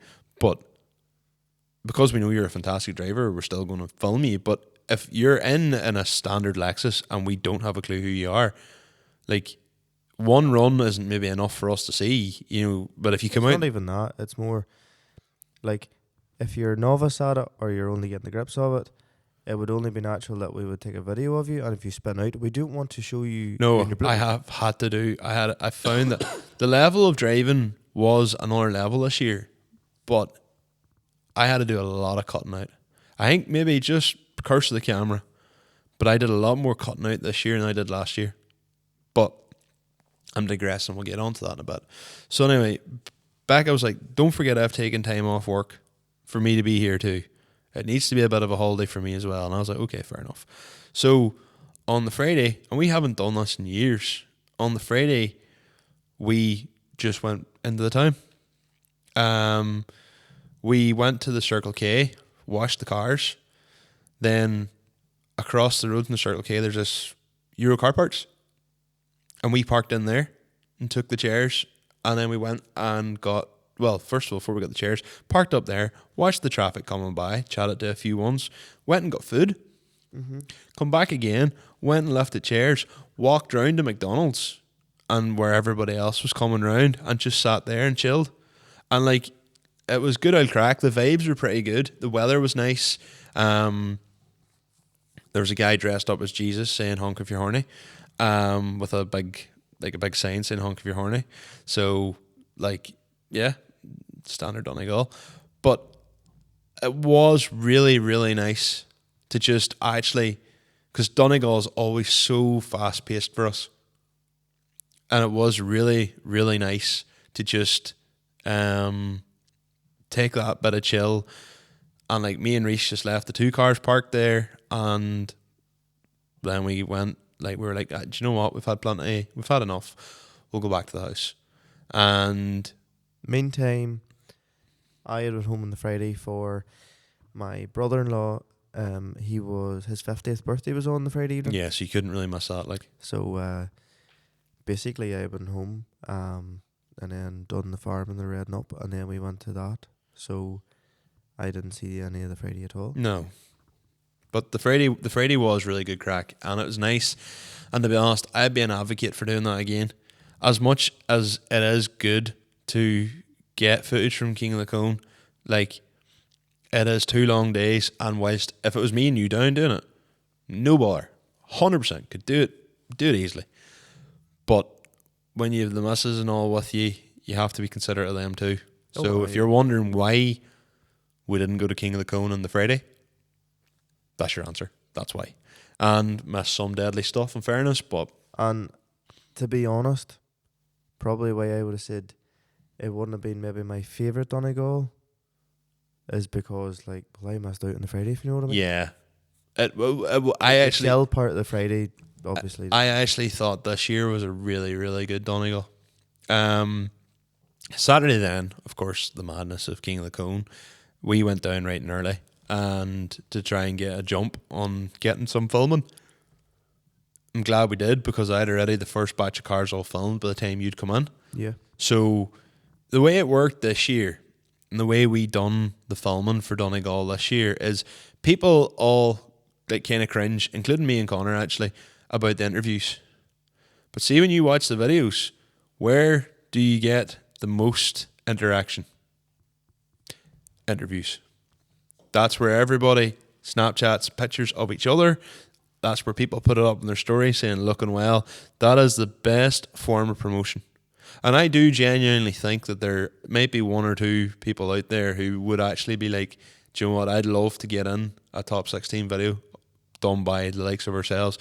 If anybody else was doing it, it'd be the same thing. If someone else was doing it and I was like a good differ, I would too be like, I'd love to be in their video. Well, yeah, well, it's like anything. Like, if you nearly taken a few cues from the way that the video of us at the Silage was edited, like, you more or less have us yarning away, but then fading into action. So It makes the video more evolving. So that's more one involving. big change I made with the video this year compared to last year was to be honest, we mainly videoed the top 16ers because it represents the story.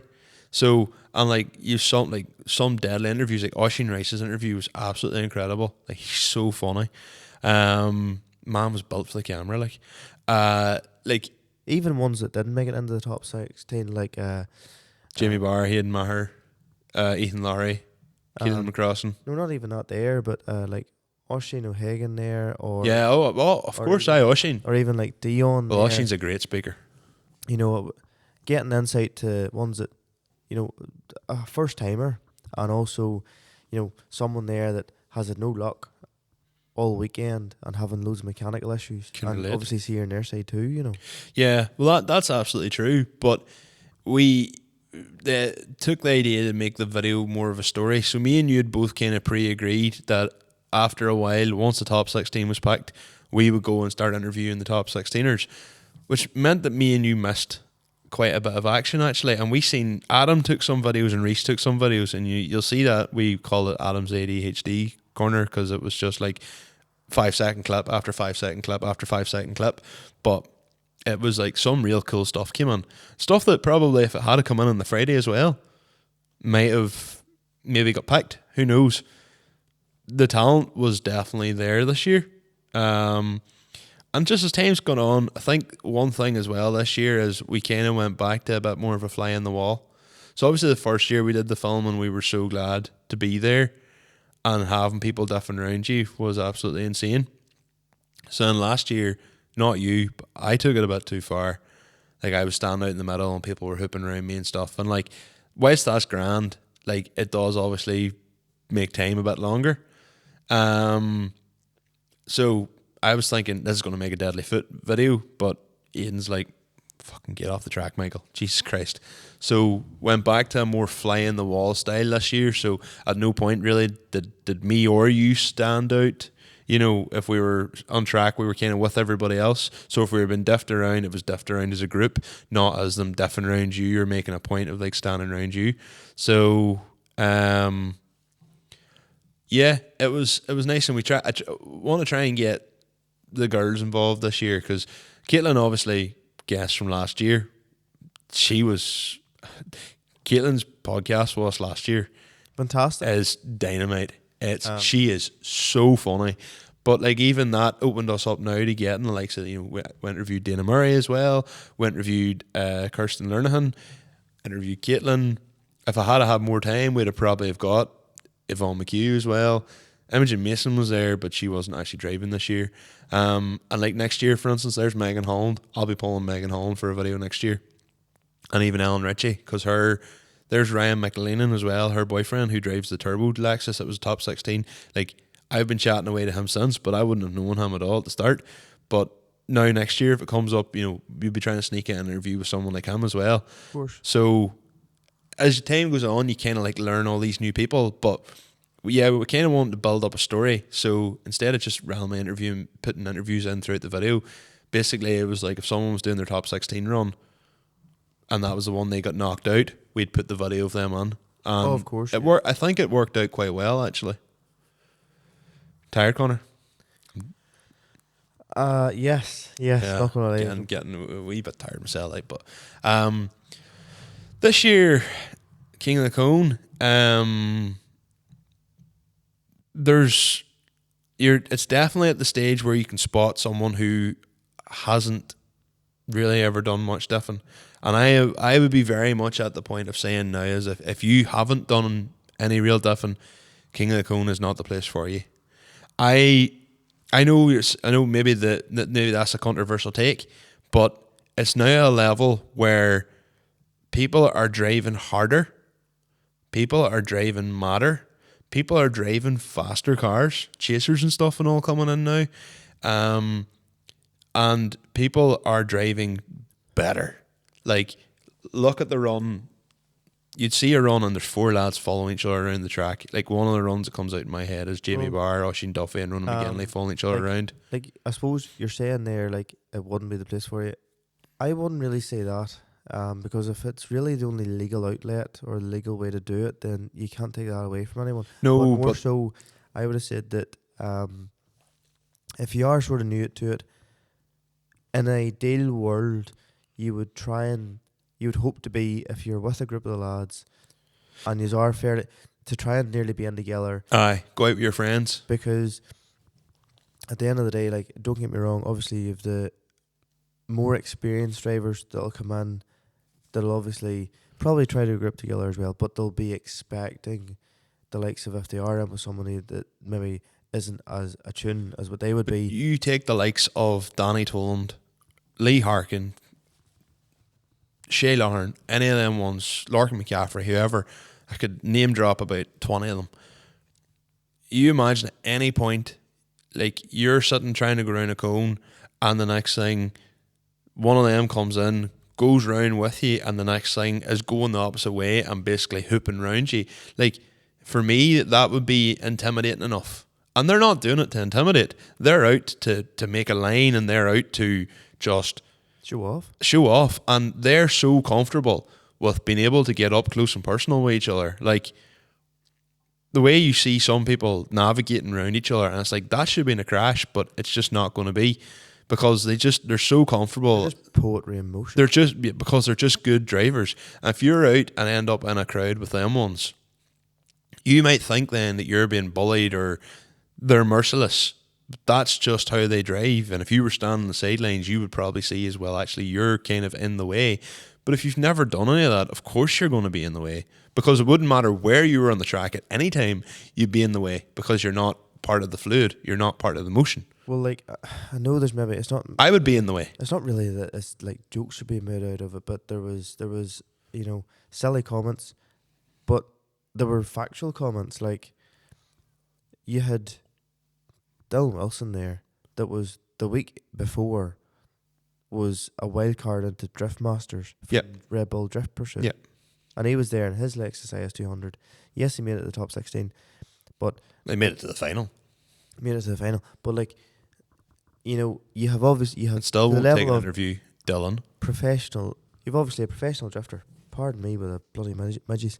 You're a professional drifter there, and if you're going in and you've very little and you've very little experience with throwing your car sideways and basically doing away the hoops, unless you're with sort of ones that know to give you a bit of space, yes, as Michael says, you could be feeling intimidated, or you might feel that, I'm not up to that level or whatever. But Well, as someone who's been in the arena with the likes of Danny Toland and all, when they're out, you do just feel like you're getting in the way. Like, you come into a cone, like, if I was any better, and I'm at one point where up at the top right corner, like closest till on the right, if you come in the entrance and you go to the right hand side, that cone up there, like I was going around it, and if like Danny came flying in beside me, it would scare the shit out of me. But them ones are literally, they just keep going. They just don't stop. They're constantly going. And it's like, I said in the video, I was like, you look at this and you think you can do this. You can't. If you have no experience, people look like, oh, it's just going around in circles in first gear. I could do it. It's like, you can't. Well, it's evolved, I suppose, as we maybe said in previous Donegal Rally podcasts. It has evolved to, you're not really looking at a differ anymore. You're more looking at a Gymkhana. You hit the nail on the driver now. head with Gymkhana. That very muchly is, because it's not, you're not really going fast. You're probably not even breaking second gear, but Well, like it's if a higher horsepower car comes in, they're literally doing the whole thing in second gear, and sometimes going possibly into third gear between. no, jeez, you wouldn't do third gear Oh, in you there. would? No, Well, no. then just second gear then. Even second is, I've done second in there, but I mean, my car, you look at it funny, my car is not built for different, like, but like, second, if the track's wet, it's fine. If the track's dry, it's hard. Well, it's always going to be wet. But first, there's times where you can see it starting to dry out, but first, you're constantly on limiter, constantly smashing it. And Well, as Danny said to you last year, you don't need to be in the limiter. You just need to feel the throttle. yeah, But he drove my car better than I drove my, Well- like. you're used to the 2 litre way of driving. That's my problem. That's why I really, really want to get the Lexus out and going, because I do miss the diffing. Like, don't get me wrong, the drifting at Mundell is absolutely phenomenal crack. Like, it is, it's savage. But there is just something nice about the odd lock of hoops here and there. But it's the same old thing. One's one type of experience, whereas the other is a different type of experience. Yeah. And well, it's like anything, whenever you're in the middle of action and you have, in theory, what should be able to do it, and it's not doing it,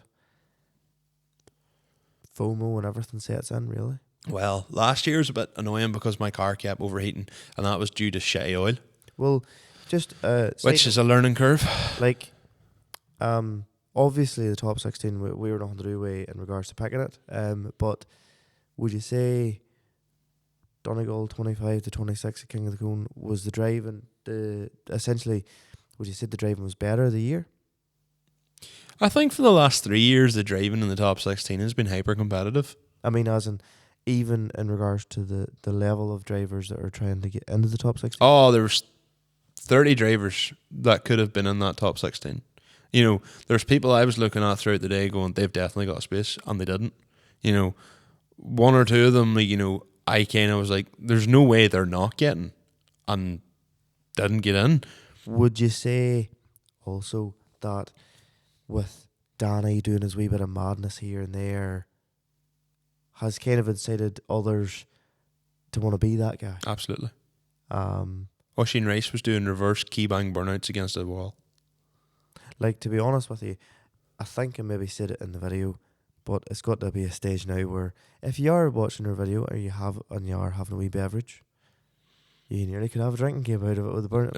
Every time someone does a burnout, or like, I remember, I think it's 2024, and we have it in the first video, and it was actually quite an iconic moment because Michael McStravick starts a burnout. Then the next thing you turn around and Ryan O'Toole's also doing a burnout, and then whoever else was in with them, was it maybe Colin Feeney? I'm not sure, is also doing a burnout. And I was walking along the track as they were doing that burnout. Now I'm nearly kind of staying off the track because I'm like, I don't want to see that. I want to see more driving. Like, and I get it. I would do the same. It's like, oh, my run's gone to shite, so I'm just going to flip a big burnout. I would do the same. Like, Adam has a video of someone taking third gear against against one of them concrete bollards, and you can actually see the car pushing the bollard back. It's the blue Lexus in one of the videos. Pretty sure it's third because he does it 3 times, so I'm imagining it's third. But like, that rash behaviour, everybody's now putting their car to a wall and doing a burnout. Like, I'm at the stage where I'm like, fuck, I'd nearly like to do it for a bit of crack. But like everybody's doing that now. So now a wall burnout was like, holy shit, that's insane. Now it's like,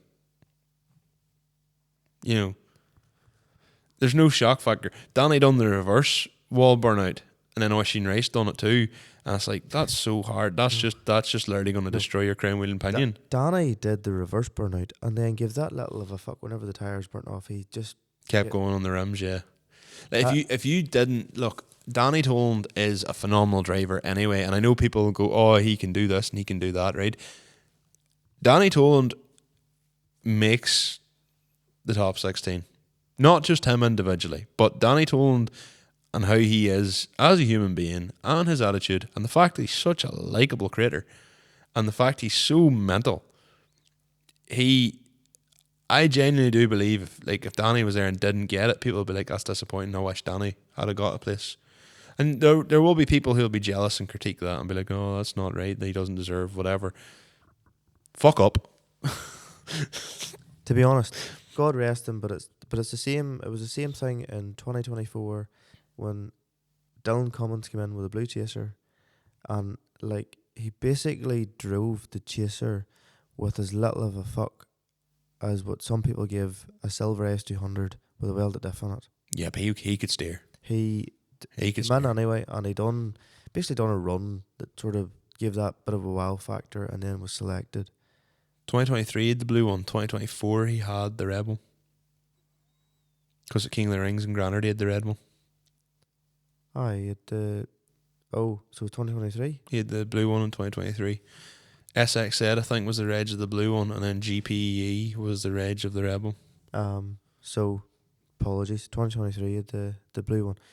And like, he came out and he had that sort of wow factor about it. Absolutely. Now, and then obviously the other side of things is there's a pile of other ones that went, oh, the wee bit of X factor they had when maybe doing this, that and the other. And I suppose at the end of the day it's nearly now, I suppose if they were running it again next year, it'll be even harder to have this wee bit of an X factor. Do you know what was really, really satisfying about the top 16 is there were two lads that got in this year. Now, I know a lot of ones, like everyone, it's special for everyone, but two lads who I have wanted to see get in for a long time, and they've always been thereabouts, and they get in this year. Larkin McCaffrey, Ronan McGinley. Yeah. Two lads that just deserved it. And I was so happy to see them both get places. I was like, do you know what? Deadly. Like, even Oisin Rice. Oisin Rice, and he said in his interview, he'd been coming for 12 years and he never thought he could get in. Like, what that meant to him. And I agree. If I got a number, like for me, I'd be like, holy shit, this is best day of my life, as Oisin felt, as I'm sure the rest of them did too. Like, it was nice though as well to see quite a different group. So you had a lot of new faces: Danny Byrne, Dermot McSheffrey, Kyle Lawrence, and Gary McInerney. That was great. I was so see whenever I seen him coming out and then being moved off to the side, I just was so happy because we've known Gary. He's Granard. Like, do you know, I still get messages on a regular basis asking if Granard's going to happen again. I genuinely would love to see Granard happen again. That was a great day out. It's a wild track for us, but it's a great day out. The driving and the fun that was had at Granard, I thought Granard track was class. Oh, it was Granard was class. I would love, if the money was there, I'd nearly run it myself. But excuse me.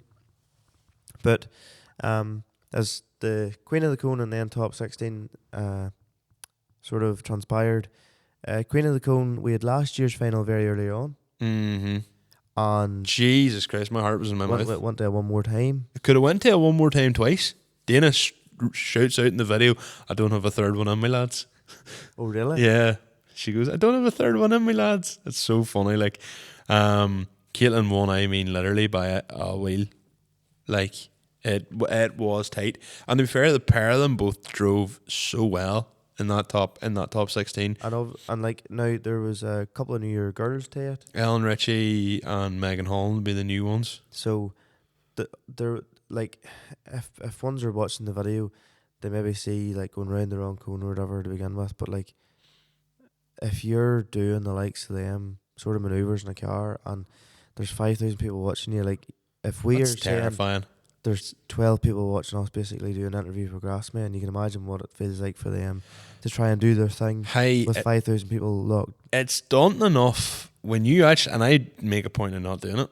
Like, it's daunting enough whenever you're standing there, like me and you are standing there with our phones, and I still at times, it'll be nicer now maybe if we run with we'll maybe run with the 2 cameras next year, but to an extent, like, I feel like there's imposter syndrome even with us standing there. Like, we're on a track surrounded by 5,000 people, and it's like, this is intense. Like, this is, like, it's scary. If you actually take a second to look around that crowd. That's why I don't. Yeah, nor do I. Like, I just, like, I get, you're probably the same as me. You just get tunnel vision. You just focus on the driver.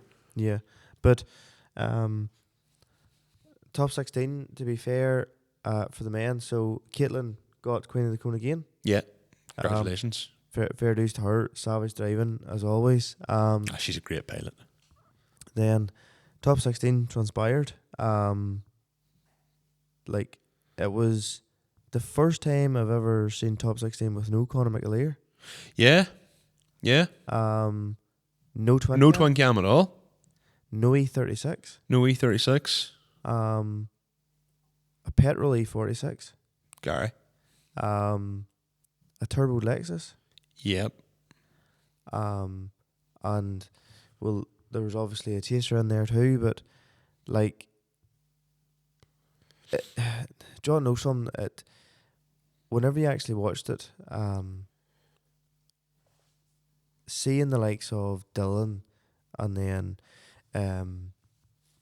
Shay, it's amazing how quick they can actually. It's amazing how quick they can go around the corner. And both of them have their own different strategies. I'm not going to reveal them, but I actually did ask both of them. I know what Shay does, and I know what Dylan does. And Dylan, being a drifter, would have his own ideas. Shay has a different one. How he does it, I've noticed Michael McStravick can do it too, because at Granard, Michael McStravick had the same pace, and he has the same driving style as Shay when it comes to the cones. Shay did explain it to me, and it was actually quite technical, and I was like, I'm not going to reveal that. It's not my position to do that, and I would explain it wrong anyway, even if I tried.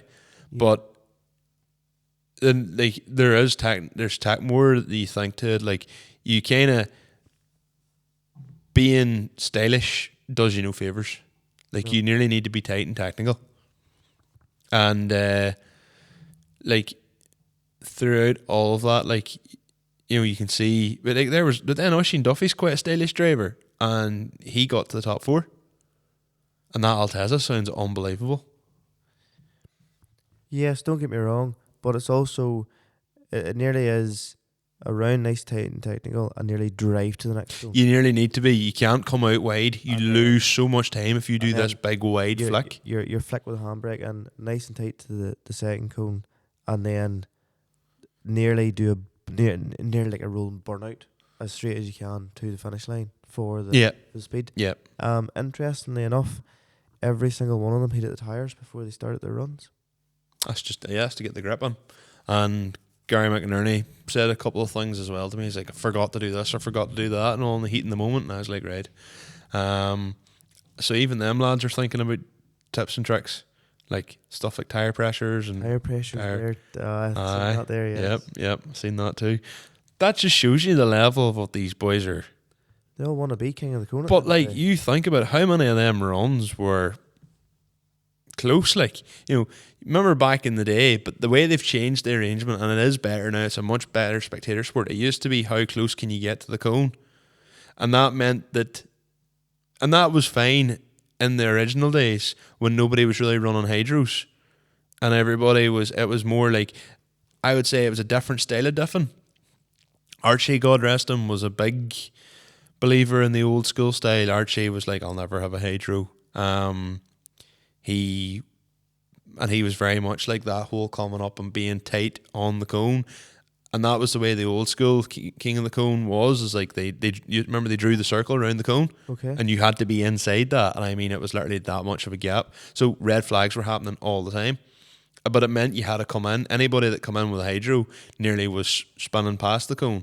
Obviously, excuse me, they've changed it now. They draw the line, and as long as you're within that line, you're grand. But it's a lot faster now. Yeah. And then people maybe the older hands that would have done the original one would say it's not as tight, it's not as technical as it was.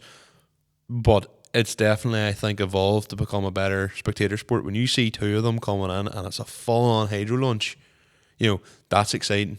Yeah.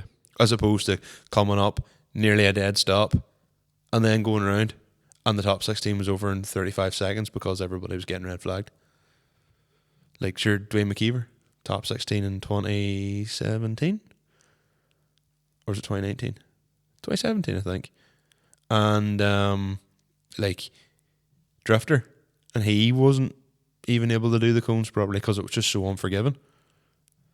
I remember him going out at the time. But here, a massive congratulations to Shay for winning again. Yeah. But He says that the Sierra's going into retirement to get a full leg. I'll be devastated if he doesn't bring something out next year. But at the same time, that Sarah's done him well. Oh, completely. Danny wants to fill the windscreen with stickers. Him and Shay, I think, are the most decorated. Yeah. I can still remember the first year Shay got a sticker. It was 2023, and I remember it was like, Shay got a sticker, Shay's got a sticker, and I was like, oh, fair play, deadly. And that was obviously the year he didn't count properly, and then obviously 2024 he won, and I was like, deadly. But it means a lot to all them ones, like, and here, see, to be honest, see if you get top 16. I think if I got the top 16, if I was ever in the position where suddenly I become a good driver, I don't think I would care one bit about winning it. For me, the top 16 is you get to show off. Yes. You get to fuck about in the arena. Nobody else is there. It's just you, and you get to mess about. To me, that is the most fun of it all. But why do Sarahs always stop working? They're a fix or repair daily. This happened to Ronan McGinley. Same thing happened to Archie a few years ago as well. Archie's, it was a switch in the boot. Okay. Popped the tyres and it deactivated a switch in the boot. Ronan McGinley's, it was just a wire cumulus and it stopped his car. Completely shut his car down. Which, when you're mid, like, if that was a turbo car, Should be fried. aye. But Ronan's ignorant in that thing as well. Like, I mean, you've seen the video where it sits in the limiter for like 7 minutes straight or something. Yeah, ignorant man. But it happens, he just turns, you hear it in the video, he just goes, bad job. And I was like, I would be eating me up inside. He just took it, like, Yeah. Oh, sure, what can you do? here. And the car was, and he came out, he's like, bastard. He goes, car was working perfectly too. And I was like, yeah, I know. But another thing about the King of the Cone is obviously it's all the lads are like a big family, and whenever there's been big losses in the family, the likes of Archie, Beagle, and Dylan Cummins, like, to be fair to the McGillians and to Aidan and that, they're like the memorial trophies are just a stroke of class, to be honest. And well deserved. Danny Toland deserved his trophy. Keely McCrossan definitely deserved his trophy, and I think it has to be said as well. Danny went and visited Archie's grave. Keely actually went and visited Marty's family. Yes, and then Jimmy Barr. He came out, he obviously drives nearly a replica car of Dylan's, and he was presented the award by the family. Yes, it was lovely to even have them there. And that Nice tribute to see a red chaser going round the arena as well, and the shit driven out of her too. Yeah, I think he pulled third at one point. Oh, he did. Yeah. But I suppose that leads us on to the Sunday. So just before we go any further, and we talk about the Sunday, we'll rewind back to the Wednesday and the Thursday during the day. A massive thank you to Reese and to Kelvin. The two lads came over from Scotland. Reese has been good friends with us. the past 2023, couple I of think, years. yeah. And Kelvin, who has now started listening to the podcast, his last sort of, I think, year or so. But the lads basically, they offered and they followed through. Like they put a clutch in the Type R, we changed the gearbox oil, we got a new battery into here. The thing drives like a total dream now. Like, I'll be forever indebted to them. Like a massive thank you to them. And I know this is quite late on in the podcast that I'm saying this, but there's been so much to cover and that in this one. So just again, a massive thank you to the lads. You know, they're two really good lads. Mm-hmm. They're good people, and yeah. Now, to be fair, they had a bit of misery too, along with Michael. But now The Sunday. the Donegal curse definitely has extended from me into the wider crowd.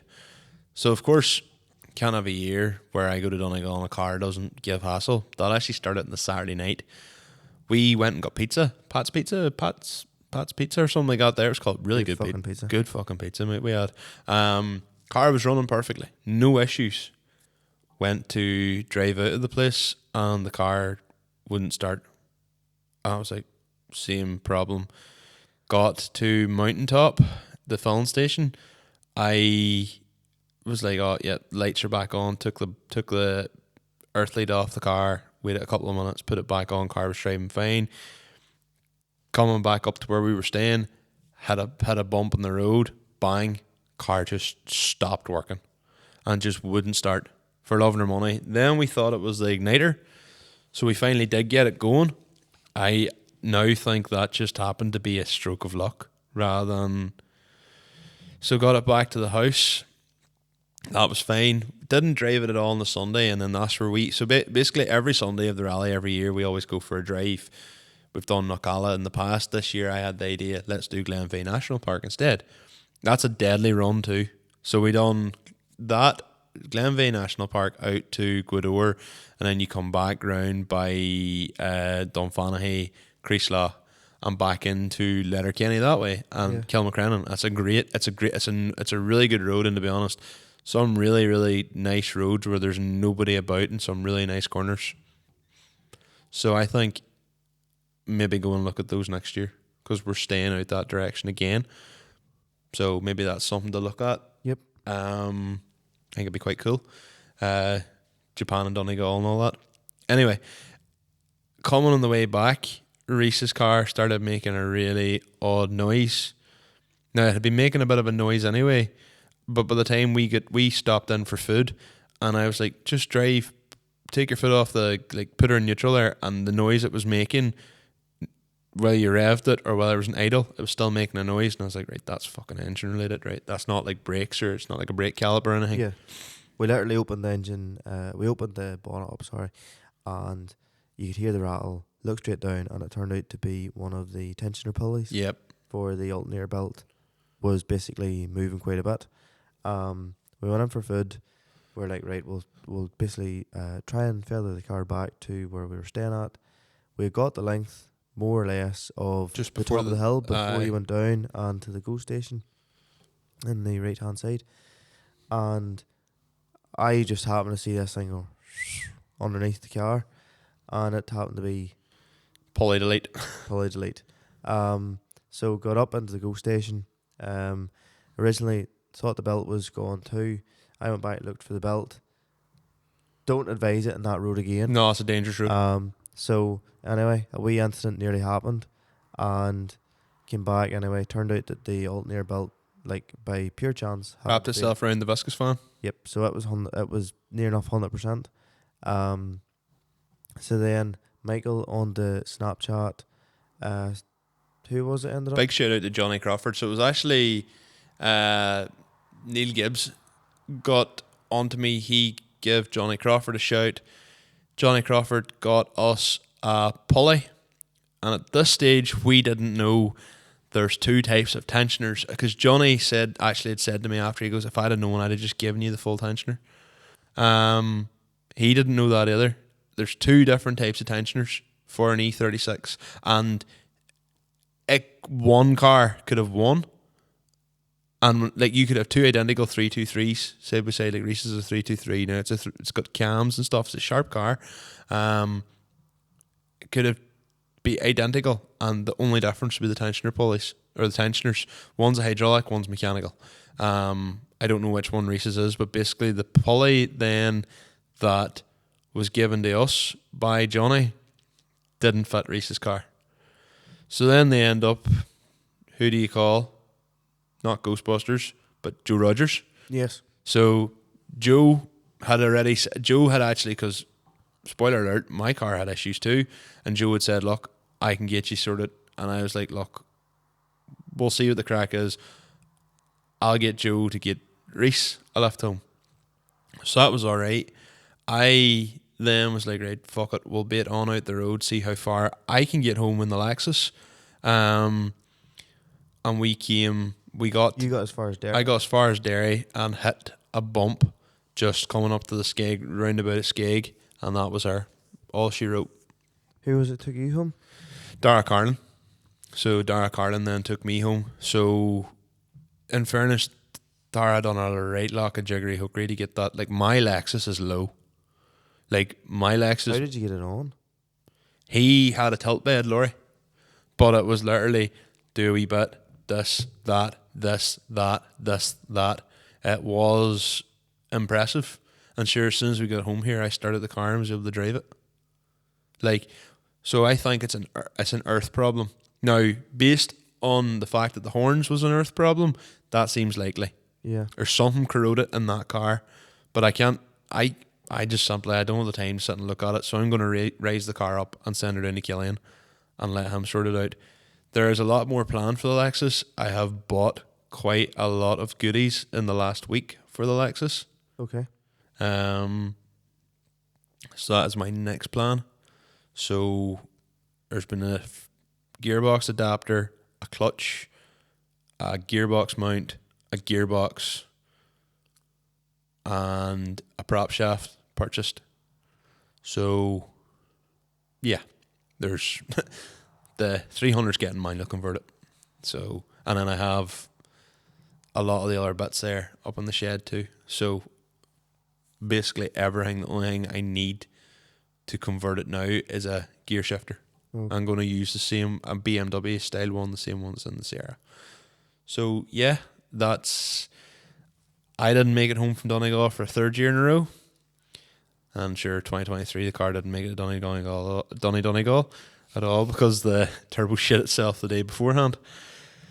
Yep. So, yeah.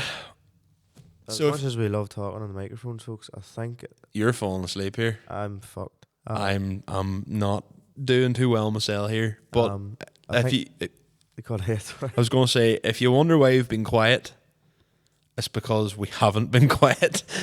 Yes. But on that note, everyone, if you've made it this far, and you've enjoyed this podcast, please, if you're on YouTube or if you're on Spotify, please like, subscribe, and leave a comment.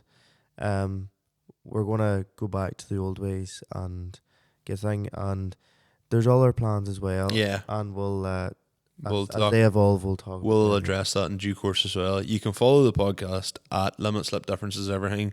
There's no point in even following us on our own socials anymore because we don't post anything. Yeah. Everything goes through the podcast now. Pretty much. So you can get me on Snapchat at mscullen because I do all the podcast work through my Snapchat. But anyway, that's neither here nor there. Yeah. On that line, folks, thanks very much. All the best. Best of luck. And good luck. Hey. Bye-bye.